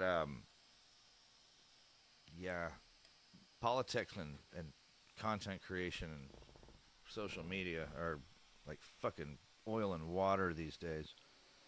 Real Chopper will blow your mind. I'm going to look into the real story. I'm going to watch the movie first. You said there was an interview I should watch first? Ned Kelly movie. Not the Mick Jagger crap. Yeah, that would be good. Nodrick, yes. Politics can quickly ruin a channel. Yeah, I hear you. But it was just my friend Mike was just he was just throwing out a query there. Okay, Pat. We're here for the Castle chat. Let's go. All right, man. If you guys want to go, I've been waiting to dive into it. So, I think one of you told me that it was like a comedy troupe that wrote it. Initially, I think I'm trying to think of like a rating that I would give it. That's hard for me because I'm not from Australia. The world's first feature film about Ned Kelly. Yeah, I got that. Yeah, Working Dogs. Okay, DJ, what was your favorite part of the movie? What's your favorite scene? And why? Let's kick it off. Working Dog Productions. Yeah, I remember that from the opening credits. The interview of Choppa by Renee Brack. I think they mean. I'm actually going to write that down before as we jump into the Castle stuff here, because this is why we came here. So I appreciate you reminding me, DG. I did specifically say 7 p.m. It'll follow the reaction, and we'll do the review. So I'm going to just want to write this down so I don't forget it. Interview of Chopper by Renee Brack.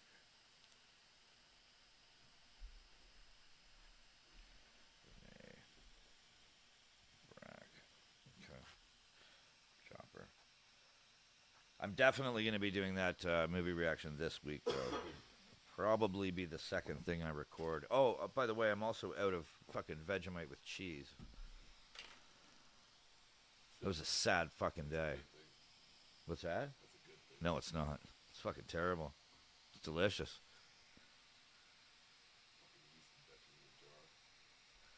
Yeah, you're in a big crowd of people that disagree with you, including Opie and Mike. And Mike loves it too.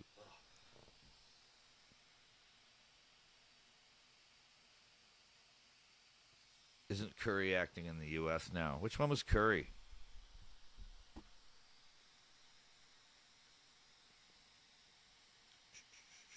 Breakfast of Champions. 100%, man. I fucking love my Vegemite. The Vegemite with cheese is gone. I finished that a few weeks ago. And I'm getting real low on the regular squeezy Vegemite. It's getting really low. I got to get on the internet and order me some more. Go lightly with the Vegemite till you get used to it. Oh, my Vegemite's already gone, buddy. I've already ripped through it all. I love the shit. I pile it onto things. I put it on hamburgers, hot dogs, macaroni and cheese, toast, eggs and bacon. I've used Vegemite in everything now. I fucking love it. But from my first taste, as soon as I realized I'm really going to like this stuff, I saw the day coming when I'd run out. Dale Kerrigan. That's right. That's right. Vegemite toast. So did you? Sorry, DG. Did you throw a sentence out there telling me what your favorite scene was? Oh, you got it. Hang on. I'm just going backing up to see what you wrote. The bit between Dale starts the movie, and the bit where it ends. Okay, fair enough. That says a lot about how much you love the movie. That's for sure. What is there a specific reason, DG, that the movie resonates with you so much? Because obviously it's one of your favorite films, like, or if not your favorite film. Mashed potato. That's how Rocky used to have it. Mashed potatoes. Fair dinkum. Absolutely. I didn't know Peter Brock put it on mashed potatoes. We're gonna have to try that one. Give me 1 sec, guys. Be right back.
All right, back. Here we go. This is my audio again? No, I'm good. All right.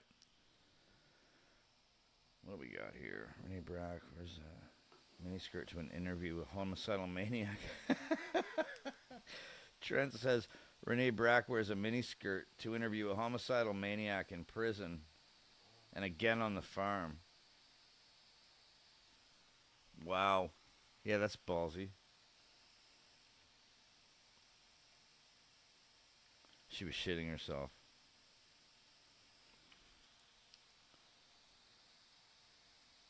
So Vic and typically Aussie. Not relating to modern Australia, but Australia when I grew up. I can see where you're going with this for sure, man, for sure. The conviction of Daryl and the kitchen table. Guys, please don't talk when I'm talking. Just give me a sec here. The conviction of Daryl and the kitchen table conversations and the timber garage scenes. Yeah, I can see what you mean. In fact, there was a few scenes in that, like around the house, not just the garage, but even a few scenes in the house and the backyard, minus the fucking 747s. That really reminded me of a place that I grew up as well. It wasn't my home, but it was a relative's home where I spent a lot of time as a kid, so I can understand that for sure. It's just so fucking typically Aussie, yeah. Yeah, that makes that's a good way to put it. The motorbike helmet with the built-in brake light, fucking, that was really funny. That was really funny. You're an ideas man, Steve.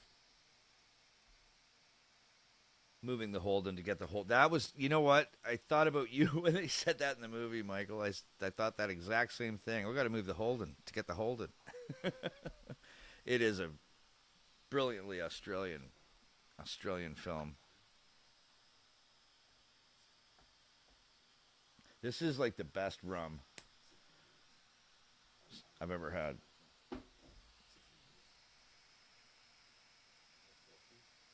Trips to Bonnie Doon. That reminded me of where I used to live here in Canada. Allison and I used to live up in a town called Chalk River, which is, it's technically central Ontario, but it's on the north east side of Algonquin Park. It's a beautiful wilderness area.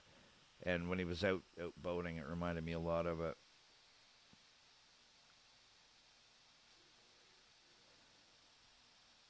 Now you're getting it. Moving cars is still my day-to-day life.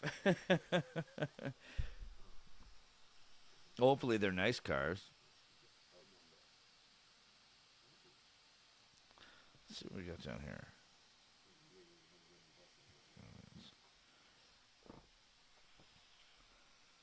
How about everybody else here? Anybody in the chat? What is your favorite? Let's put it this way. What's the funniest moment? Give me those. Let's get a list from all you guys. What's the funniest moment to you in the castle?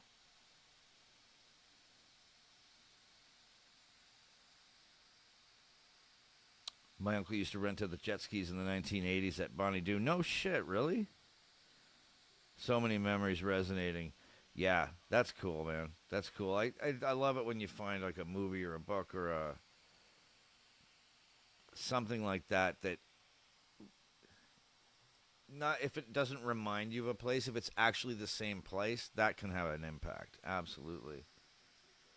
What do you know about lead? I laughed my ass off when I saw that part, and that's why I put it at the beginning when I was trying to guess what the quotes were. I don't know why I even laughed at it, because it's kind of just it's just out of left field. But so many of the things that Daryl Kerrigan said in it. There was one moment that I laughed right out loud when I did the reaction video, because I thought he said something different. It was something like, I just got to take this downtown and they can all get fucked. But I think he said stuffed. But I thought he said they can all get fucked, which I thought was a fucking riot. If you've seen my reaction, you'll see that I wasn't quite correct in what he was saying, but that's still because his voice goes way low, goes way down. You can almost hardly hear it when he finishes the sentence, but that's what it sounded like to me.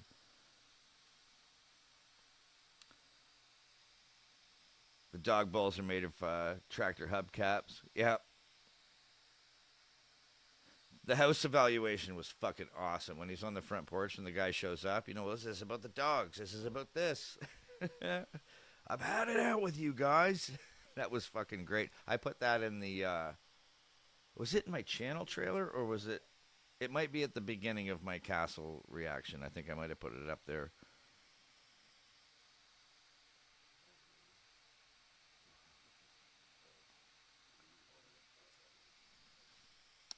Your first 2 years in the Army was right next to Lake Hume in Victoria.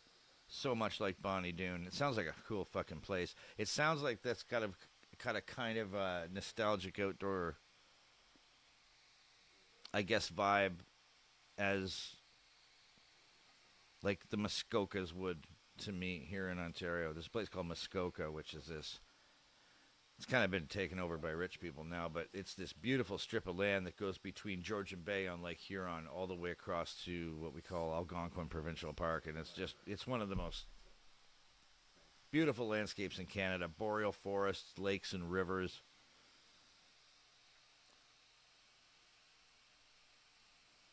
Not the funny part, but for me, it's the final court scene. I had a lot of people say the same thing in the comments, that was their... They just tear up at the end when they see that last scene. That was a really, really cool scene, too. I liked when his lawyer says something about the house being an eyesore, and he's yelling at his own lawyer. It's not an eyesore, you dickhead. Something like that.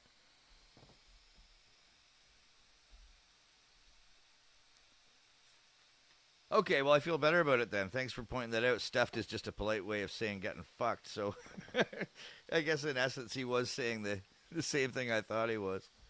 It sounded so much like that, because I think I was watching it on television, and so the sound, I didn't have headphones, so I couldn't quite understand what he said.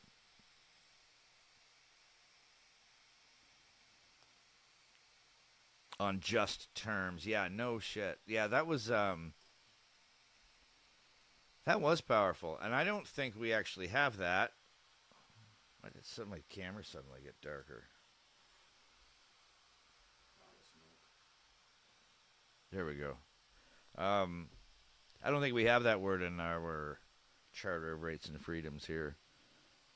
But, you know, the first line in our Charter of Rights and Freedoms is a disclaimer, so it doesn't really count for anything.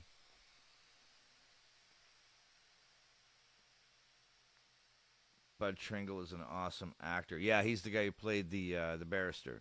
He was awesome. Tingwell. Just a typo, I'm sure.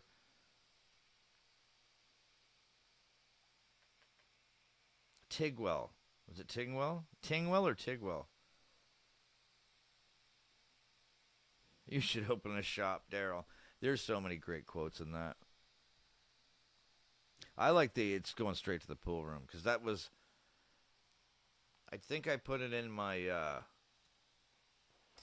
the trailer, the channel trailer that I finally made after like a year. And I think it's about just maybe a minute into the channel trailer, and it's right after I did the shoey. And I throw the shoe across the room, and when you can hear it, you can hear it land, and it says almost immediately, it clips into that clip from the castle that this is going straight to the pool room, so it worked. It worked perfectly.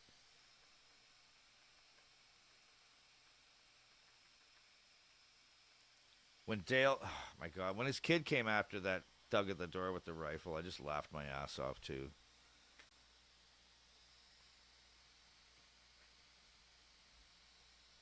What do you guys think is the most quotable quote in the film? Because everybody said that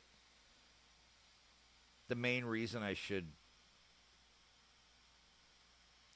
like review the movie to begin with was because it was the most quotable Australian movie. That you can't go a few days in Australia without somebody dropping a Castle quote.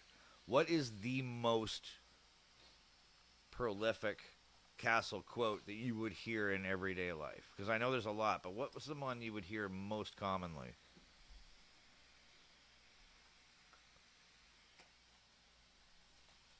Tell him he's dreaming. Yeah, I've heard that one. I've heard a few people have said that that's one you'll hear a lot. Most quotable is straight to the pool room. I figured that would be the biggest one. That's the one that stuck out to me first. That's the one you hear and you're like, that's... It's funny because I did 3 different thumbnails for the video. So they do a test run. So they'll randomly try 3 different thumbnails, and the ones that get the most attention are the ones that you eventually stick with. And the first 2 thumbnails were like movie posters with literally just a kind of classic reaction video thumbnail. The third thumbnail was just a picture of the house from the movie, and it just said straight to the pool room. That's all it said. And it had like 75% more clicks than the other ones that actually explained that it was a reaction video. The most quotable straight to the pool room. Skippy the Bush Kangaroo is the best and most important intelligent program on Australian TV to date. And still being replayed daily. I have no idea what you're talking about. Tops them all. And we'd all be dead if not for Skippy.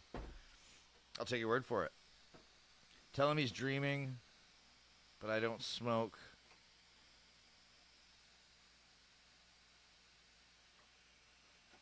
So many one-liners. There are. I'm trying to think of a movie like from... like that would have been, you know, kind of nostalgic or well-remembered in my neck of the woods that would be as quoted. Big Lebowski, for sure. Lots of good Lebowski quotes. But again, it's just a movie. It's just a story. It's not... Silence of the Lambs. You hear people quote Silence of the Lambs? Oh, yeah. It's more of a sound effect than a quote, but...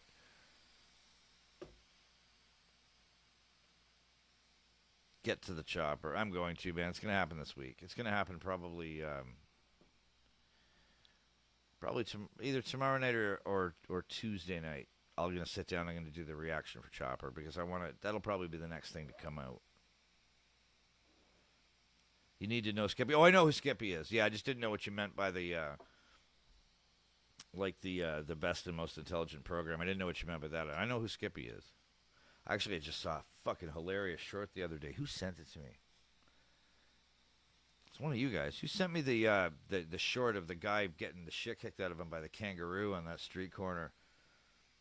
The kangaroo literally leg swept him. It was fucking hilarious. Like he's backing up, and this is a big roo. It's like this tall, and puts its hands on him, brings his leg out. The kangaroo, whoop, like literally did a foot sweep and put the guy on his ass. It was hilarious. It's being filmed by two guys in a car, and they're just laughing their ass off at this guy trying to fight this kangaroo. I saw the one guy knock the kangaroo out. What's that? Saw the one video of the guy I've seen a ton of them now. Yeah. attacking his dog, and he's like, "Fuck this." Yeah. And the kangaroo squares up, and he's like, Yeah. "Come on, That's like, a up dangerous fight, man. Oh, That's a geez. dangerous fight. I wouldn't fuck with a kangaroo. Big strong tail. Fuck yeah, man. Have you seen them from the front? Some of them, you can see their pecs. This is what Like, this they're guy fucking was, jacked. Yeah, this one guy was like, "Fucking, oh yeah." Yeah. The guy just a right cross, and then the kangaroo's like, "Whoa!" And he's like, "Doo, doo, doo, doo." Yeah, it took off. Need to know Skippy. What's that, Skip? Skippy can talk on the radio, drive a boat, catch criminals, and save everybody. There isn't anything she can't do. Skippy's a girl?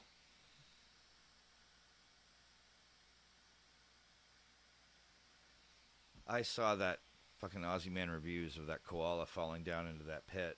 That was one of the most exhausting yet hilarious fucking most dramatic series of events.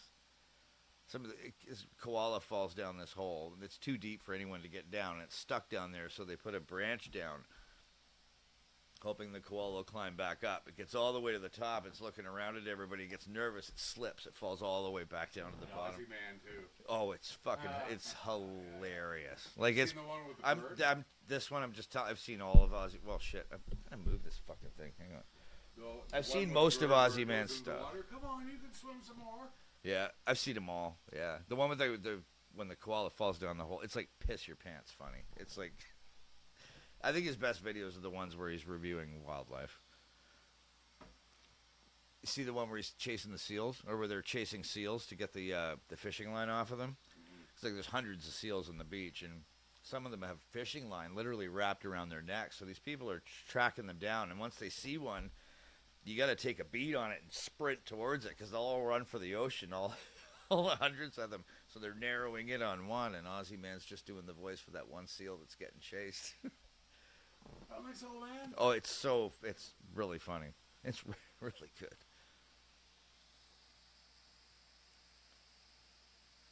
Yeah, he wears a wig all the time. I caught a wild kangaroo by the tail when I was a teenager. And you lived to tell the tale? No pun intended? Was it a baby? Joey. A Joey? Yeah, man, I wouldn't fuck with one of those things. They seem like bipedal deer to me.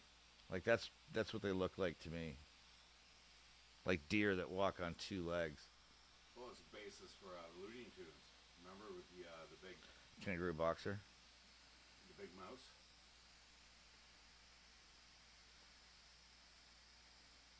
I caught a wild kangaroo by the tail when I was a stranger.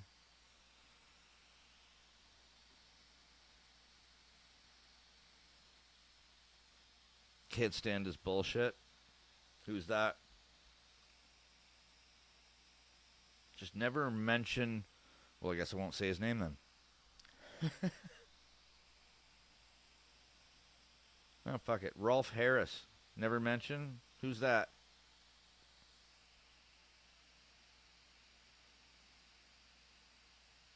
It was sick and couldn't see properly. Oh, shit. That sucks.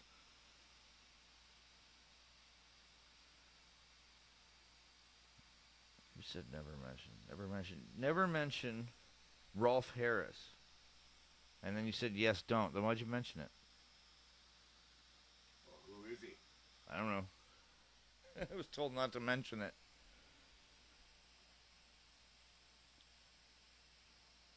So back to the castle. What would you guys think the comparative popularity is between the castle and other Australian films? I know it's the most quoted Australian film. That's obvious.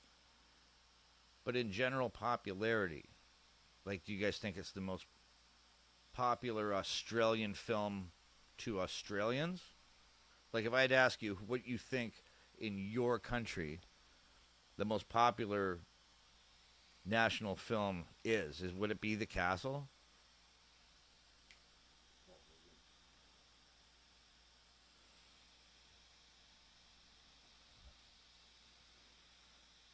He was Oz. He was Australia's Epstein. Yeah. Then why would you even mention that, man? I'm not going to talk about anybody like that.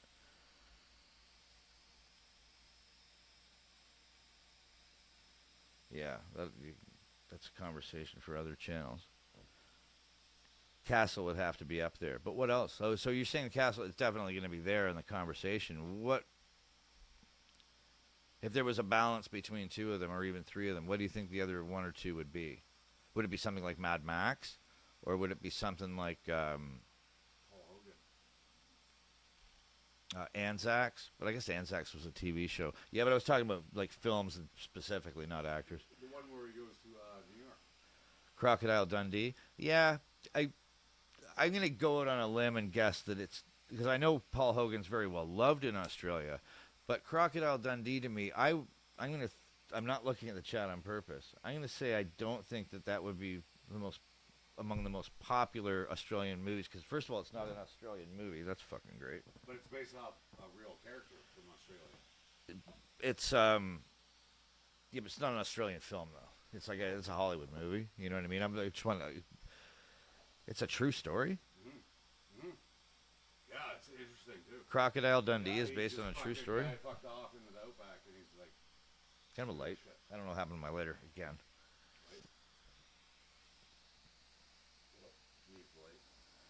Castle would have to be up there. It's popular because it shows us the way we used to be, and we want to believe we were still that. Yeah, I get that. I get all that, but I mean, I get it why it's so popular. But like, what would the other most popular Australian films be? Something like Anzacs. Wasn't Anzacs a? Is it a miniseries or is it a single film? See what? It's Anzacs. Anzacs? Yeah, it's a World War One Oh, really? story. Yeah, yeah. I have it on the computer. I just haven't watched it yet. Australian? Australian. Yeah, yeah. That's cool. Australian story. The Castle for comedy. Mad Max for action. Gallipoli for war movies. Wolf Creek for thriller. Now that's a good answer. You just gave me. I'm going to take a screenshot so I don't lose that. There we go. Boom. Thanks for that. Nodrick. Is that how I pronounce that? Or am I mispronouncing that every fucking time I say your handle? Notrick. Okay. Crocodile Dundee. Far from a true story. That's what MacMan says. I don't have my phone. I can't verify it. I saw it. I'm only basing it off of something I've seen, and I heard it was based off of some guy that lived, I think, in Queensland.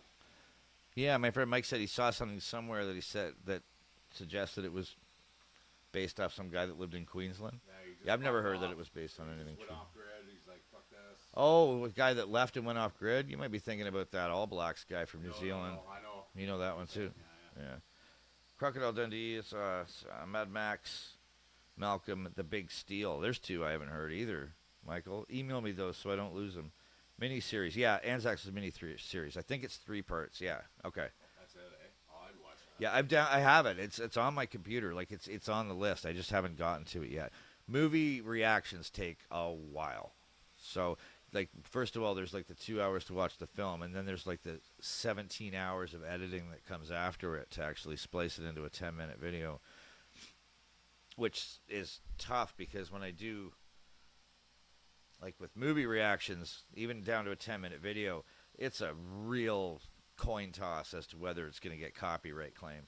Because if it gets copyright claimed, I can't make a dime off it. And usually I spent like 3 days doing the edits. Anzac, Australia and New Zealand Army Corps. Yeah, I know that much. It's been highly recommended, DG. Red Dog is fantastic. Yeah, man, that seemed like a good production. Editing eats into my game time.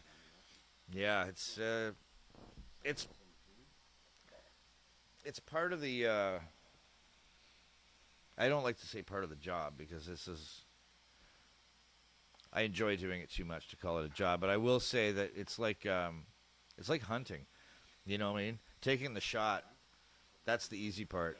You know, but the work comes afterwards. And doing a reaction video, doing the video is that's the easy part. It's the editing that comes after that just takes days and days. So no 2001: A Space Odyssey review, but that's Stanley Kubrick. That's Stanley Kubrick. Stanley Kubrick wasn't Australian, was he? No.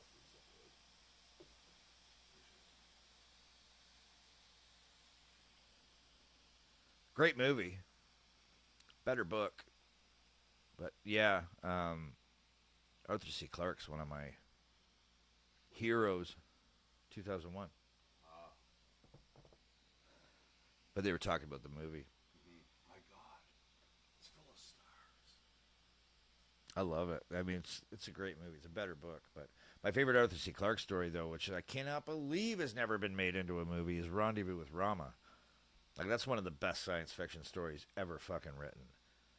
And they were going to make it. Who was going to make the movie? Villeneuve. Villeneuve. He was going to make it. The Canadian director. He was going to do Rendezvous with Rama, but when they were in pre-production, he got hired to do the first two Bond movies for Amazon. So I like it's on the shelf. The Canticle of Leibowitz. A Canticle for Leibowitz. Yeah, that's a great book. That's a great book. That's actually considered. That's on a lot of lists as being in one of the top 2 or 3 science fiction books of all time. Canticle for Leibowitz. That's really good. It's a weird name for the story, but Yeah, dark story. very dark story. I've only gone hunting once, about 35 years ago. Got my first roo. The gutting made me sick. Never did it again.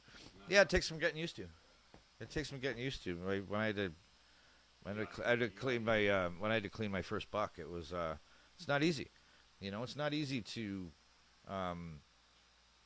look your food in the eye. You know, but if you're gonna eat meat, I mean, I don't have anything against people who don't want to hunt. Absolutely not. But you know, hunting is a very primal part of what it is to be human. It's a tough go. It's not for everybody. But I find that you have an appreciation for your food that is unknown to those who don't.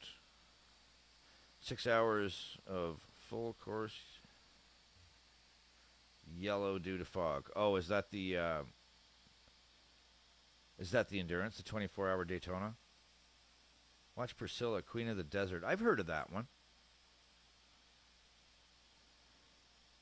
The Dish has several quotable lines. That's on the list too. That's one that's going to be coming up. Like I'd say the first 3 or 4 movies / shows that I have on the list for reactions, that one's in there, and I know nothing about it. But I've heard that from more than a few people that The Dish is something to watch.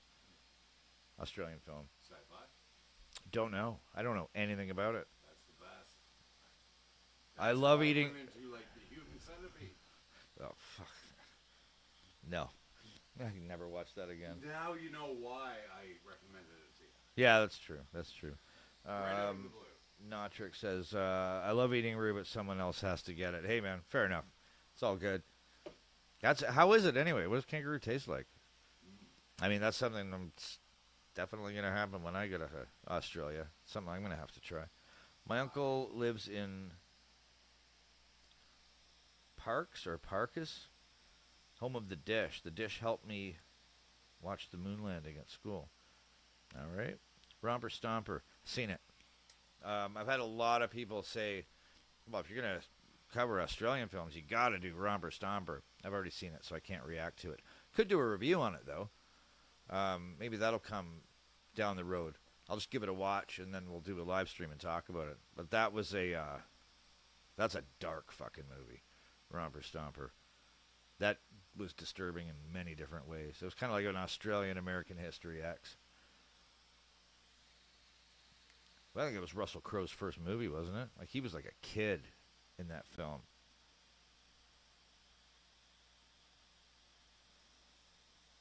Sam Neill is great in The Dish. Oh, I didn't know he was in it. I love Sam Neill. Yeah, he's great.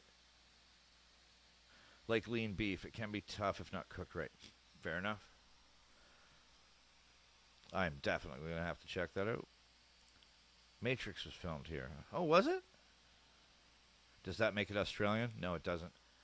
What makes it Australian? If it was Australian production, that would make it Australian. I mean, films film on location all the time, you know. Now, Lord of the Rings was actually it was a New Zealand film. You could call it a New Zealand film because it was Peter Jackson's production company, which was Wingnut. But the when I say an Australian film, I'm talking about like Australian produced film. I have a question. Shoot. Okay, where is the wasteland? Where is in the Mad Max milieu? Is it? where is Mike has a question. Where is the wasteland in the Mad Max milieu? Croc tastes like chicken. So does alligator. I've heard that before. I've actually never heard what croc tastes like, but it doesn't surprise me because I've had alligator and absolutely tastes like chicken. It's good too. Alligator was really good, so I can imagine crocodile would be good too. Western Australia has a new film studio complex in Perth, trying to attract Hollywood productions. You won't have a hard time. You got an amazing looking country. It's so beautiful down there. I don't know why Diverse. more food. What? It's diverse. Yeah, it's fucking fantastic. There's so many different kinds of landscape there that you could use for different kinds of films. Like Australia has a lot. No snow. Hmm? Well, limited snow. Very limited, but yeah. I got some snow in Tasmania. Queensland. Two Hands featuring Heath Ledger.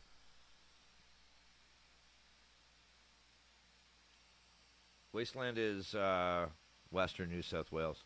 Oh, is it? Yeah. Ah, very good. There you go. There you go. Every type of wiki I've looked at, it was kind of always Thanks, Whackman. ambiguous. Thank you. Hey? It was always ambiguous. Oh, gotcha. Now, do you mean where it was filmed or where it actually no, is? where it is in the canon. Right. Because I think we're meant to believe that Mad Max is American. Yeah, I never understood that either. But I think that might be from the American releases Localization. production. I don't know. Yeah. Yeah. Mad Max is a weird canon. Like, does it take place in Australia? Is that what So answer? the game takes place in the wasteland, which is some ambiguous weirdness. It's just all like a Sahara desert type Right. biome. So, but if somebody in Australia knows, that would be awesome because if anyone's gonna know. Brian Brown is a good actor. Always makes a good film. What was he in? Yes, he was called, excuse me, called Road Warrior in USA. Mad Max is definitely Australian. Well, 100%. I mean, sure, it seemed that way to me. But, I don't know. One second here, guys. No, I guess if we had to actually break it down, the car that Mel Gibson was driving was a Holden. So here, this is Mike asked me another question here, guys, and I've heard conflicting answers And on it's this. a right-hand drive. Definitely be a right-hand drive. Was it in the 100%. movie, though? Yeah, 100%. I would imagine so. It's Australia then. Fuck it. Well, yeah, I mean, It's problem solved right there. there you go. So, Mad Max's car. Is it a Holden? Or is it a Ford? I mean, I was sure it was a Holden. And what side drive? No, DG Raceway agrees with you. Yeah, Mad Max, definitely Australian. Yeah, for sure.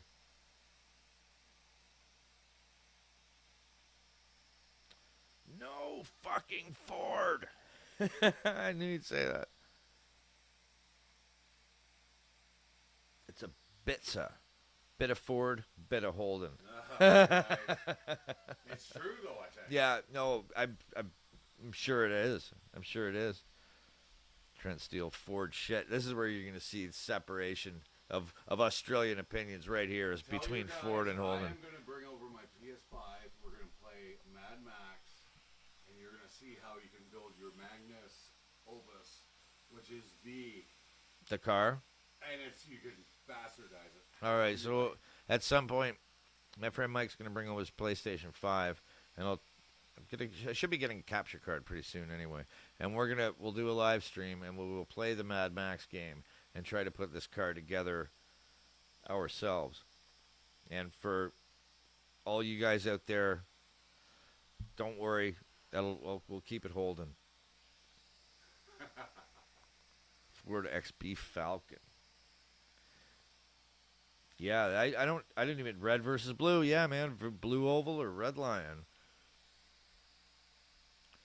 The blower was fake as hell. Yeah, I know that. I saw I saw a I don't know if it was one of the original productions of the car, like from the film, or whether it was a recreation, but it was the same. Yeah, it was the blower on the front, on the top of the hood was totally fake. My best car was still my VH Valiant A9X. All right, guys, sit tight. I will be right back. I'm just grabbing a quick bite to eat from the kitchen, and I'll be back here. I'll eat it when I'm here. But I will be back in, give me 5 minutes. And please stick around. There's lots more we can talk about. I'm so glad you guys are all here. Thanks for showing up. Thanks for sticking around. And I will be back. Nine. Pretty much the same 9 people. I've had the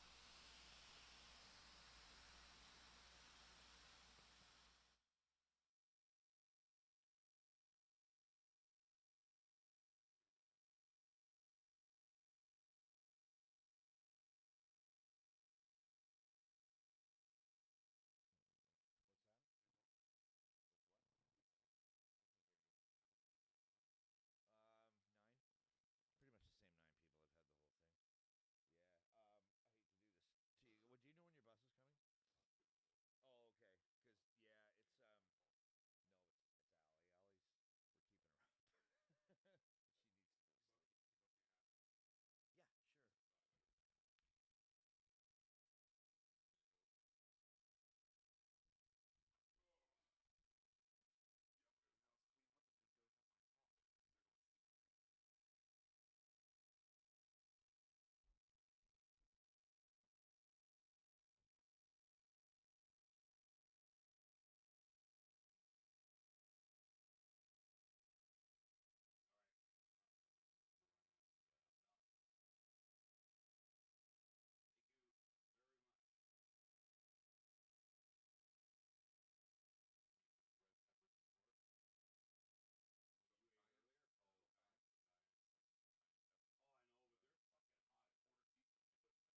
How you doing, guys? Back. And you're all still here. Oh, you guys are the best. Thanks for sticking around. Much appreciated. If I get my fucking camera to come on here. Come on.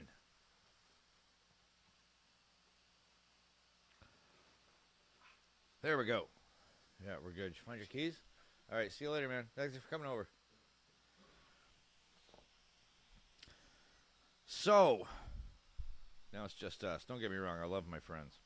And I had two friends that were visiting me as this live stream started, but it's kind of weird having two people sitting right there talking when I'm trying to live stream. It got a little irritating, to tell you the truth.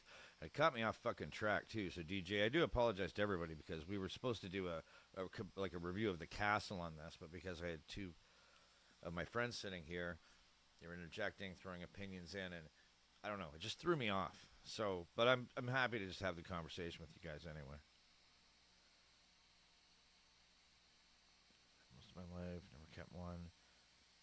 Always the way. Lots of classics hidden in farm sheds near me. You guys talking about like old cars? A few Tiranas. A Browham on local has every Holden from EH. Can't read that. Walkinshaw, Commodore. That sounds like an expensive collection. I'll throw that in there. Make 'em earn it.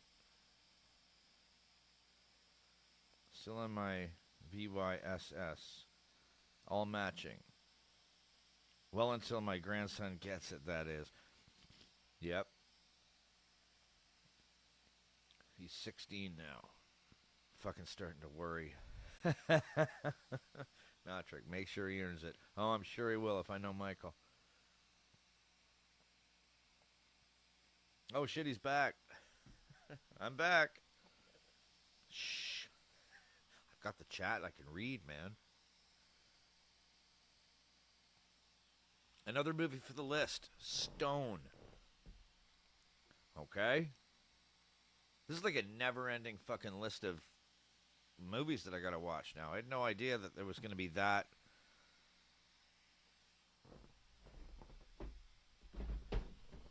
big a responsibility. Where's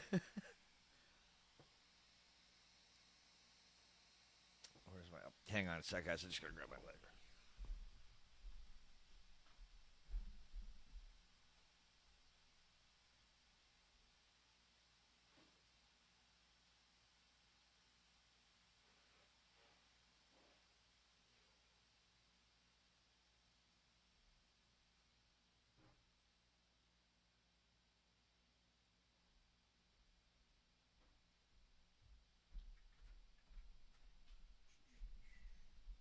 So what's everybody doing for Australia Day? I think I asked earlier if you guys have like big fireworks festivals and things like that, or music festivals. I'm sure you do. I'm sure it's just like it is here.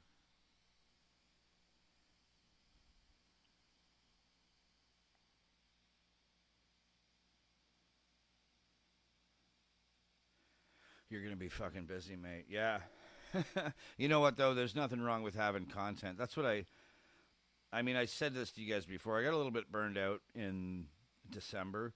I had a lot of family shit going on, and like it looked like we might have to move again, and the money was tight. It was just a fucking stressful month. And I just had to step back from YouTube for a couple of weeks. And it fucking hurt my algorithm. It really did. My numbers just plummeted, just not making a video. But I never wanted to get to the point where I felt like I had to put out a video every week. You know, I never wanted this to feel like a job. And the moment it did, I had to take a step back. I walked away for a few weeks, and then just I think all I really did was I didn't even answer any emails for like 3 weeks. My head just wasn't just screwed right up. But then once I went back in, looked at my analytics, and started reading all the comments, and then it came kind of rushing back to me, like this awesome family that I've made down under through my channel from all of you. And then it got me going again. And then I wanted to get some more shit out there. And I think the movies would be cool. I think that movies would be a good playlist, let's say, to have on the channel. Thanks for the chat tonight, Pat.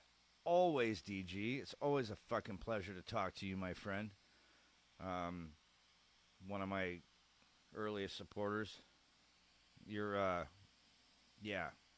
fucking legend, man. You've always been there. You'd show up in all my live streams. You comment all the time. Love talking to you. Both here and in emails. That's another thing. I've made genuine friends out of a lot of you guys too, just from all the correspondence. And like I said, I know I really fell behind on my emails in December, but it just couldn't be helped with where my brain was at. But anybody, if you don't, like if you just comment or you just hang out, or even if you just join the live chats just join the live streams and don't even chat, feel free to email me with anything, any question, thoughts, anything. Drop me an email, thebalefirepodcast@gmail.com. Where he's most probably dead before he's a quarter way through the reviews. I'll be a bit more efficient than that, Michael. Chopper's the next one. It's getting recorded. Fuck, I might even do it tonight. I might even record it tonight. Remember, it's like 8 a.m. here. But it's going to be done the next couple of days. The edit, it won't take as long as the last one because I kind of have a pattern I can follow now. I would say probably next weekend that the Chopper reaction will come out. And maybe a very short review of it within the video. Pat and the gang, yes. Alex Down Under! Who left the door unlocked? Great to see you, man.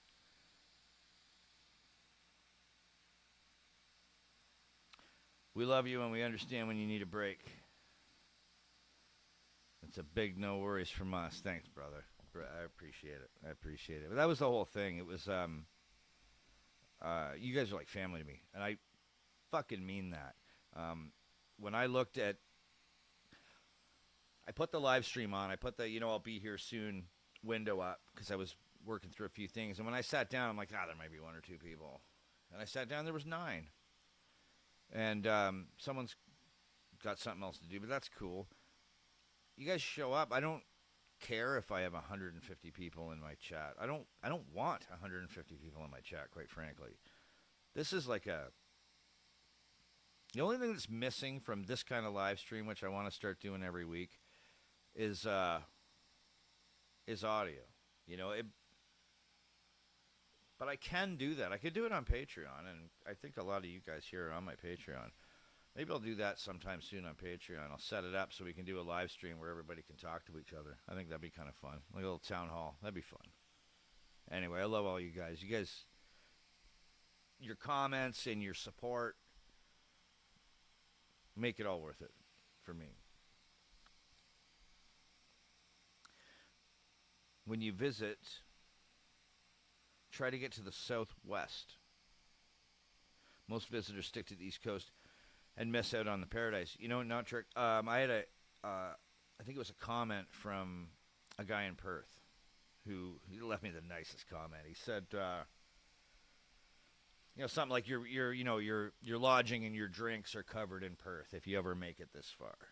And believe me, I intend to.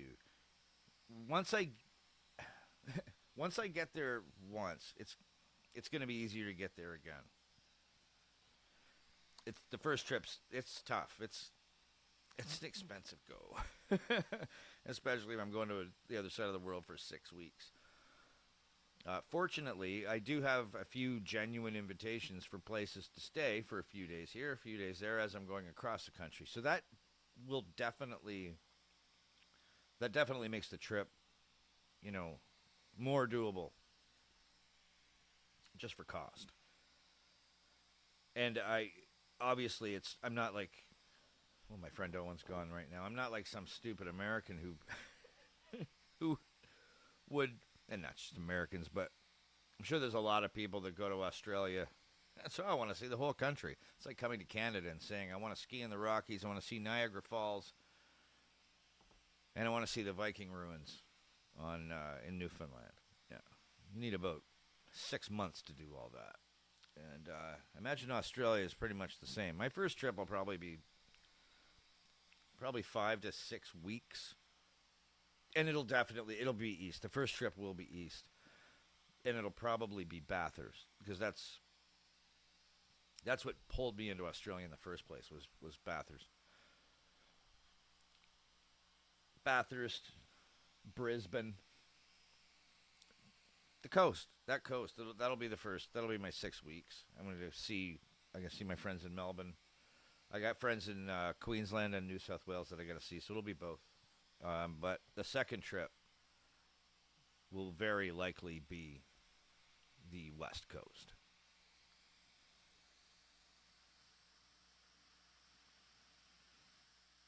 Just when you're about to kick back, it's Pat and the crew. Look out. We've been on for a while, Alex. We've been on for a while. I'm probably going to pack it in fairly soon. I've been up all night waiting for this live stream to happen. So I stayed up last night, and I had an excuse to stay up late because I watched the UFC.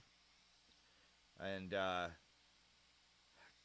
that pained me. I had to watch my boy Paddy Pimblett lose a decision to Justin Gaethje. But it was a good fight. Sean O'Malley got a victory, which I liked. But anyways, I stayed up late, watched the UFC, and then got some cleaning done around the house, which led right into the live stream. I only had about 2 hours to kill in between. So this is another all-nighter for me, and it is now 10 to 8 a.m. This is what I do for my Australian friends. If you use a platform like StreamYard, you can invite people on live and chat. You know what, DG? I think I can do it. I think I can do it with OBS Studio. I just don't know how. Because all I've ever used it for is local StreamYard, though. I've heard that one, too. I've heard that one. Get to the West, mate. It's fucking beautiful. Don't worry. I plan to. I do want to see the West. I want to see the whole country. It's going to take me a while, but I will. What's the time there now? It's about 10 to 8 a.m. Not trick, like where I am. I'm in southwestern Ontario, so I'm like 2 hours south of Toronto. We're in the Great Lakes region. It's almost 8 a.m. Where I am here, at least for Western Australia, I think for Western Australia, the time zones confuse the fuck out of me, guys. But I think in general, I'm 14 hours behind where you guys were, give or take, depending on, like I said, the time zones. We need to all subscribe, like, and every fucker can comment, engage, build subs as quick as possible. Yeah, Michael, thanks, man. You've been such an amazing supporter of my channel. I appreciate you so much. Yeah, it's been a wild ride getting to know all you Aussies and getting to know your country. It's been fucking fabulous. But yeah, I need these subs to get up somewhere around, I think once I get up, if I get up to around 15 to 20,000, if that's possible, that should be, that should bring in trip funding funds. That should, I mean, it'll happen. Regardless, I'll make it happen. I'll take out a fucking loan to get to Australia if I have to. OBS, yeah, sure. So OBS will do the same thing. StreamYard, that's what you kind of meant when you said the platform. You have to be able to. OBS does a lot of shit. So, do you use StreamYard? Is that the one that you use? We gotta look at it. We'll do this. Could I use the OBS Studio on YouTube and do the same thing? Like, it would have to be. I guess it would. It's all dependent on the platform that you're using, so I guess there wouldn't be any problem with that. It has to work. StreamYard uses Facebook Messenger for the link to join live. So it would have to be a Messenger chat. It wouldn't be able to be a YouTube Western Australia, 8.52, 8.52. Sorry, I'm tired, guys. 8:52 p.m. now. So you're getting into the evening. You're getting late now. Yeah, that's right. I guess I angled it towards about 7 p.m. I know it was 7 p.m. somewhere in Australia when I started the live stream. You're a good reactor, mate. You'll get there. No trick. Hey, man, thanks. I appreciate that. And you know what? I don't think we've ever talked before. Thanks for being here. Thanks for showing up. Thanks for the subscription. I think you said you subscribed. I jumped over to your channel and gave you a subscribe.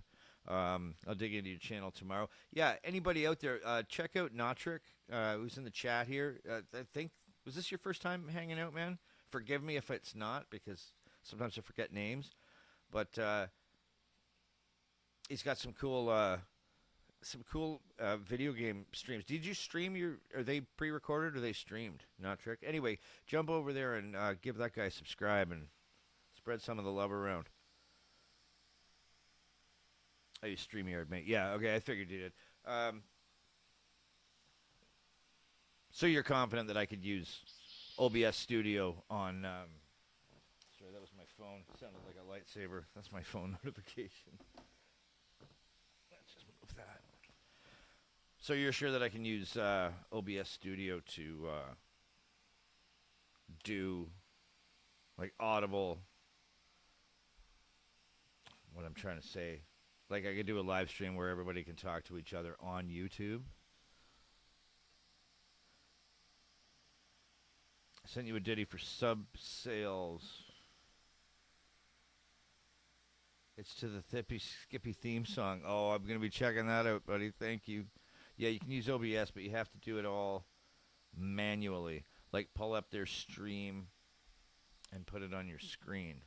That shouldn't be too bad. We'll see how it goes. I'll figure something out. I haven't used OBS, but I know guys who do. You send them the invite through Facebook Messenger, and then the guest just clicks on the link. Yeah, see, I have a thing called Riverside that kind of does the same thing. But I don't think it works for as many people. I'm just wondering how I can keep it on YouTube. Although if it's a tight group, like if we can take... Because you guys are like core subscribers. You guys have all been here. Most of you guys, I know you guys now. You guys are always here. You guys always support me.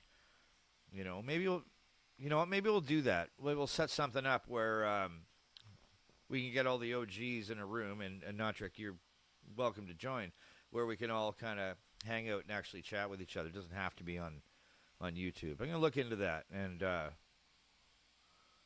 yeah, we'll see what we can work out. Because pretty much everybody on this list right now is on my email list.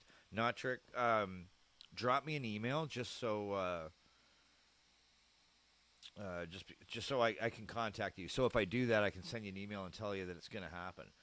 Just send me an email at it's thebalefirepodcast@gmail.com, and put your handle in the subject bar so I don't miss it.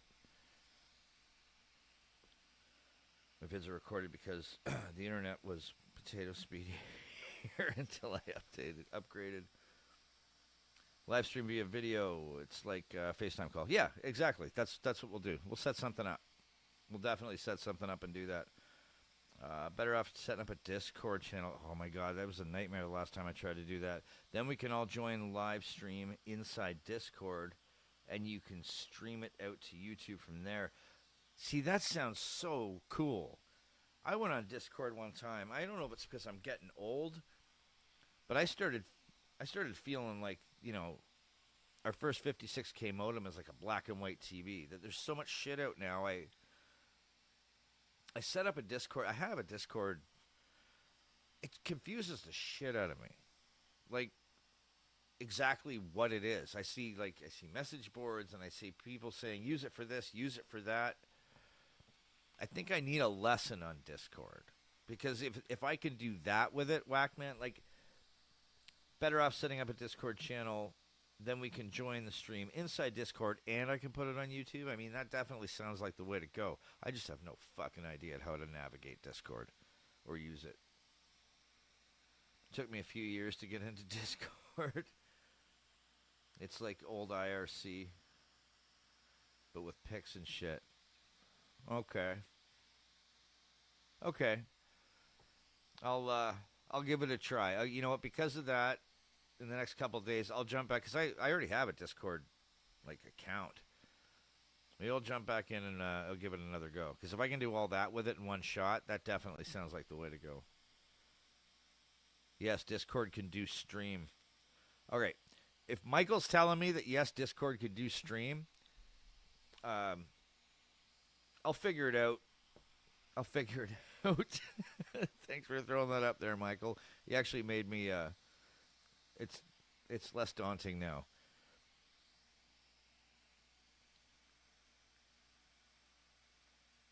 What was that email again? Oh, it's the Balefire. You know what? I'll put it in the chat. Hang on. I'll put it right in the chat so you can copy it, okay? Hang on.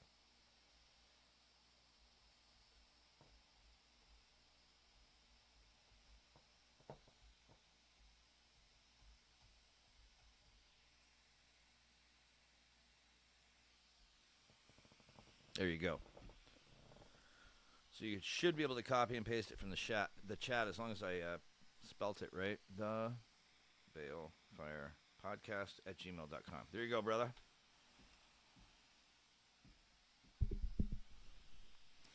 Just need to set up a Discord server so we can all join. So I do that within my Discord. Set up a server and then invite you guys to join it. Do I invite you by email? Is that how it works? I might try to send you a Facebook message tomorrow night and give you a rundown. Please do, man. Yeah, please do. I'll make sure my messenger's on tomorrow, and we can chat, and you can maybe help me out with that. That'd be great. I appreciate it. You got that email? Okay, thumbs up. You got that email. Good. Yeah, drop me a line in the next 24 hours or so, or whenever you get a chance, and I'll jump back to you. That way, we're just connected. And if something like this goes down, I'm just gonna put a check mark beside all my subs that I email with, and I'll send you all an email with instructions or times or anything like that. Where are we? Just need to set up a Discord server. Okay, I'm gonna look into that probably tomorrow. I'm looking at tomorrow. It's 8 a.m. That means after I sleep all day and get up tonight. Now I'm stuck on Australian time again. Where are we? Thumbs up. Yep. Invite link. Gotcha. Okay. An invite link. Okay, that's what I need to send out. But with that, so that invite link would. Oh, you already said yep. Okay, I understand what you're saying. All right. Well, that's. I guess we'll do that. We'll do that next time. I'm still gonna try and do this live stream every week. But if it's this core group, and we had under 186 views, but it was really like the 10 of you. Either way, we'll figure it out. If we all get on Discord, it'll be there 24/7. So we can set up shit there. Okay. Well, I'll tell you what, man. Like you said, you were going to be on, or was that DG Ray say? Oh, DG said that. Okay, DG. Yeah, do that, man. Like, send me a message tomorrow on Messenger. And let's do this because I think that'd be fun for you guys. You guys are you're my core group. If we all get on Discord, it'll be there 24/7, so we can all set shit up there. Chatting anytime is very cool. I totally agree. I love hanging out with you guys. Love talking. The only thing that's fucking missing is like a beer and all you. Like, I mean, I'd much rather be sitting in a pub doing it, but it's second best thing, right? We do live in a pretty cool time where we live on opposite sides of the planet, and we can all hang out like this.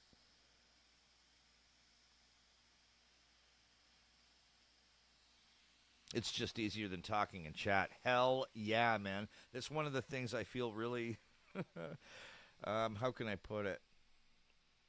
I feel guilty sometimes because when I would go to live streams that other people were running, I hate fucking typing. I would use talk to text whenever possible. I fucking hate typing. For as much as I love reading, I hate typing. So I feel the pain. First of all, so many things can get lost in translation. You know, things can get lost in text because there's no nuance in text. There's no emotion. There's no vocal nuance to conversation. And you're right, it's just fucking easier. It'd be so nice if we could all just talk. I got the easy part on the live stream because I can just read everything and then respond. It's nice when everyone can just respond. Will do, DG Raceway. Thanks, buddy. Yeah, I'll keep an eye on that. So when you said you dropped me a line tonight, you talking about like after the stream here, like when we're done here, or are you talking about like tomorrow? Because remember today it's 8 a.m. But send me the message anyway, and whenever I get it, I'll get back to you. Scotch and Pub. Yeah, we were actually just talking about Scotch tonight with my friend from South Carolina there. I've done video chats in Discord. It works very well. Good to know. All right, looks like that's the direction we're going to go. And you don't even need video. You can just talk on mic. Yeah, that's cool. I don't want people... Nobody has to camera themselves or show their face. It's the chat that really matters. It doesn't seem that long ago, but we spoke to someone on the other side of the world with a 7-second delay. That's crazy, isn't it?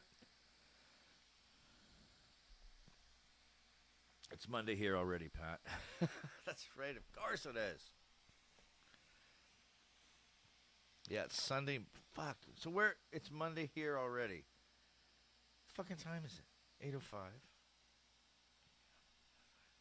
Yeah, it would be. Okay. So, what part of the country are you in, Whack Man? Where are you exactly in Australia? I can't remember. Just went midnight. Okay, gotcha. That's what I figured you were. That's what I figured you meant. Yeah, we are. What time is it here now? Let's take a look. We are at 8:05 a.m. 5 past midnight. Halfway between Sydney and Brisbane. Okay. All right, you're in Dave's neck of the woods. Right on. Well, you know what? Since we're pushing midnight, how long have we been online for? How long have we been up? It's been a pretty good chat. Was 7. What time did I go online? So we've been up for a while. Let me just check my analytics here for a quick second.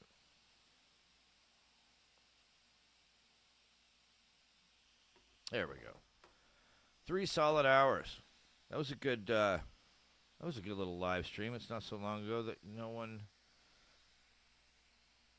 It wasn't that long ago that you knew no one that wasn't in your street. That's very true. Yeah. Unless you had something called a pen pal. You had that one person that lived somewhere in the world and you actually had to write a letter, and then wait for the letter to come back in the mail. That's what I was talking about earlier when I was talking about like this generation, like the younger generation. They just don't have, there's no appreciation for how good they have it. Like we live in a time where information has never been more readily accessible in the history of the world. Yet,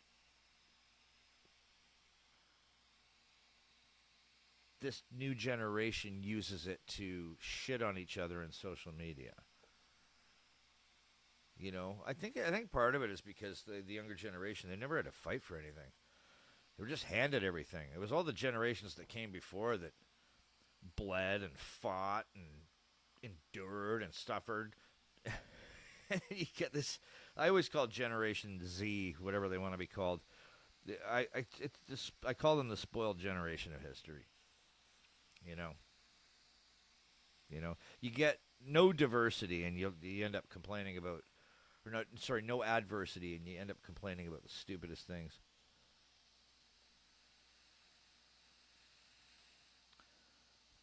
It's the wrong info. That's the problem. It is, but you can also we live in a time where you have the ability to look up, anything you want. It's these.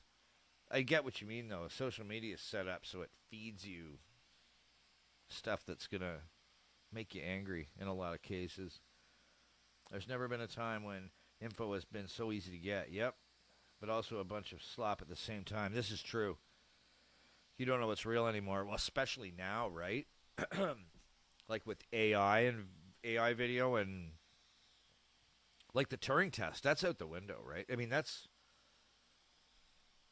long done. Turing test is that's ancient history now. I mean, the Turing test is beaten every day somewhere. Scratch and sniff has never evolved.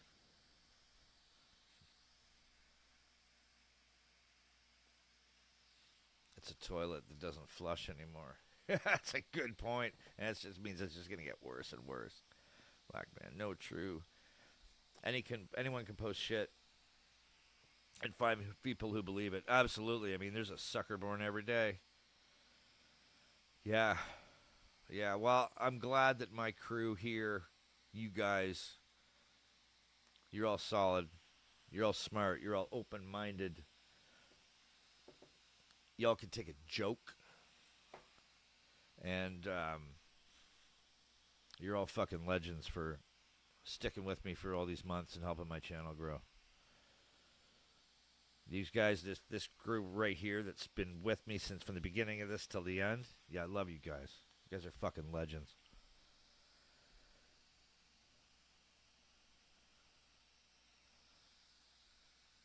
We are Australian. Well, you know, guys, I'm not Australian by certificate, but I sure I feel like it by kind of an adoption. I do. You guys have made me feel so welcome. I feel like, at the very least, I certainly feel like I have a connection to Australia that I think few other people who are not Australian would. If that makes any fucking sense. I'm so tired. I am, you are. Hell yeah, man. What a fucking awesome song. The song gave me fucking goosebumps, man. Like, I was playing it the other day because I just had it on. I just played it, and Allison was kind of walking through, and she's like, "What the hell? What's that song? That is fucking awesome!" And I was like, "This is the one that I did the review on." And she sat down and listened to it, and it almost brought her to tears. And she has no connection to Australia whatsoever, other than me and my channel, and she was just enthralled by it. So powerful. All right, guys, I think let's pack it up for the day. I'm so glad you all popped in to join me. The sun is officially up here in Canada now, so I think I'm going to grab some sleep and let this live stream percolate, see where it ends up. I wish I had more pictures of my life to remember things, but I don't think I would take a picture of every life thing I do. No shit, man. I totally agree with you on that one.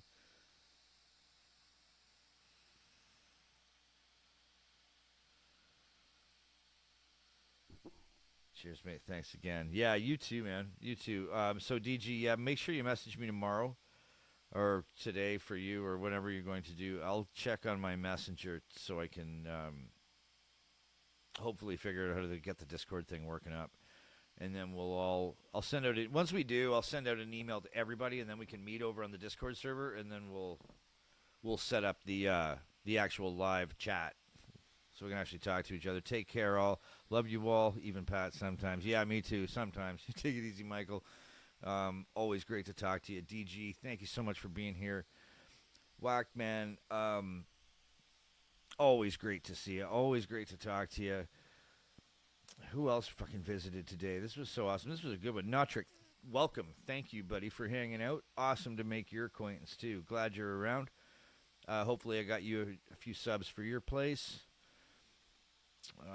Who we got back? Alex Down Under. I think you're gone now, but glad you were here. I'm just going back through the list so we don't miss anybody. This was such a great chat. This was fun.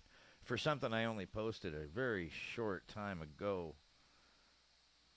We're going back. You guys know who you are. You're about to be talking to me every night. So keep an eye out on your emails, folks. Once I figure out the Discord thing, DG's going to help me through it. Once I set up the server, I think it's called, I'll send out an email to all of you so you can jump in, and then we can at least, I think, chat with each other as we build it up and put it together. Yeah, thanks, Notrick. Thanks for being here, man. Hope to see you again. And now for some Fallout. Right on. You have fun with that, brother. And I'll hopefully talk to you on the next one. Heading over to subscribe to Notrick. Attaboy. There you go. Here's one for you. And yeah, of course, before I go, happy Australia Day. Happy first Australia Day to Pat. Thank you, my friend. And happy Australia Day to all of you fucking legends. Always great to talk to you. Keep an eye on your email. I will talk to you all soon. And may you all find water and shade. See you guys.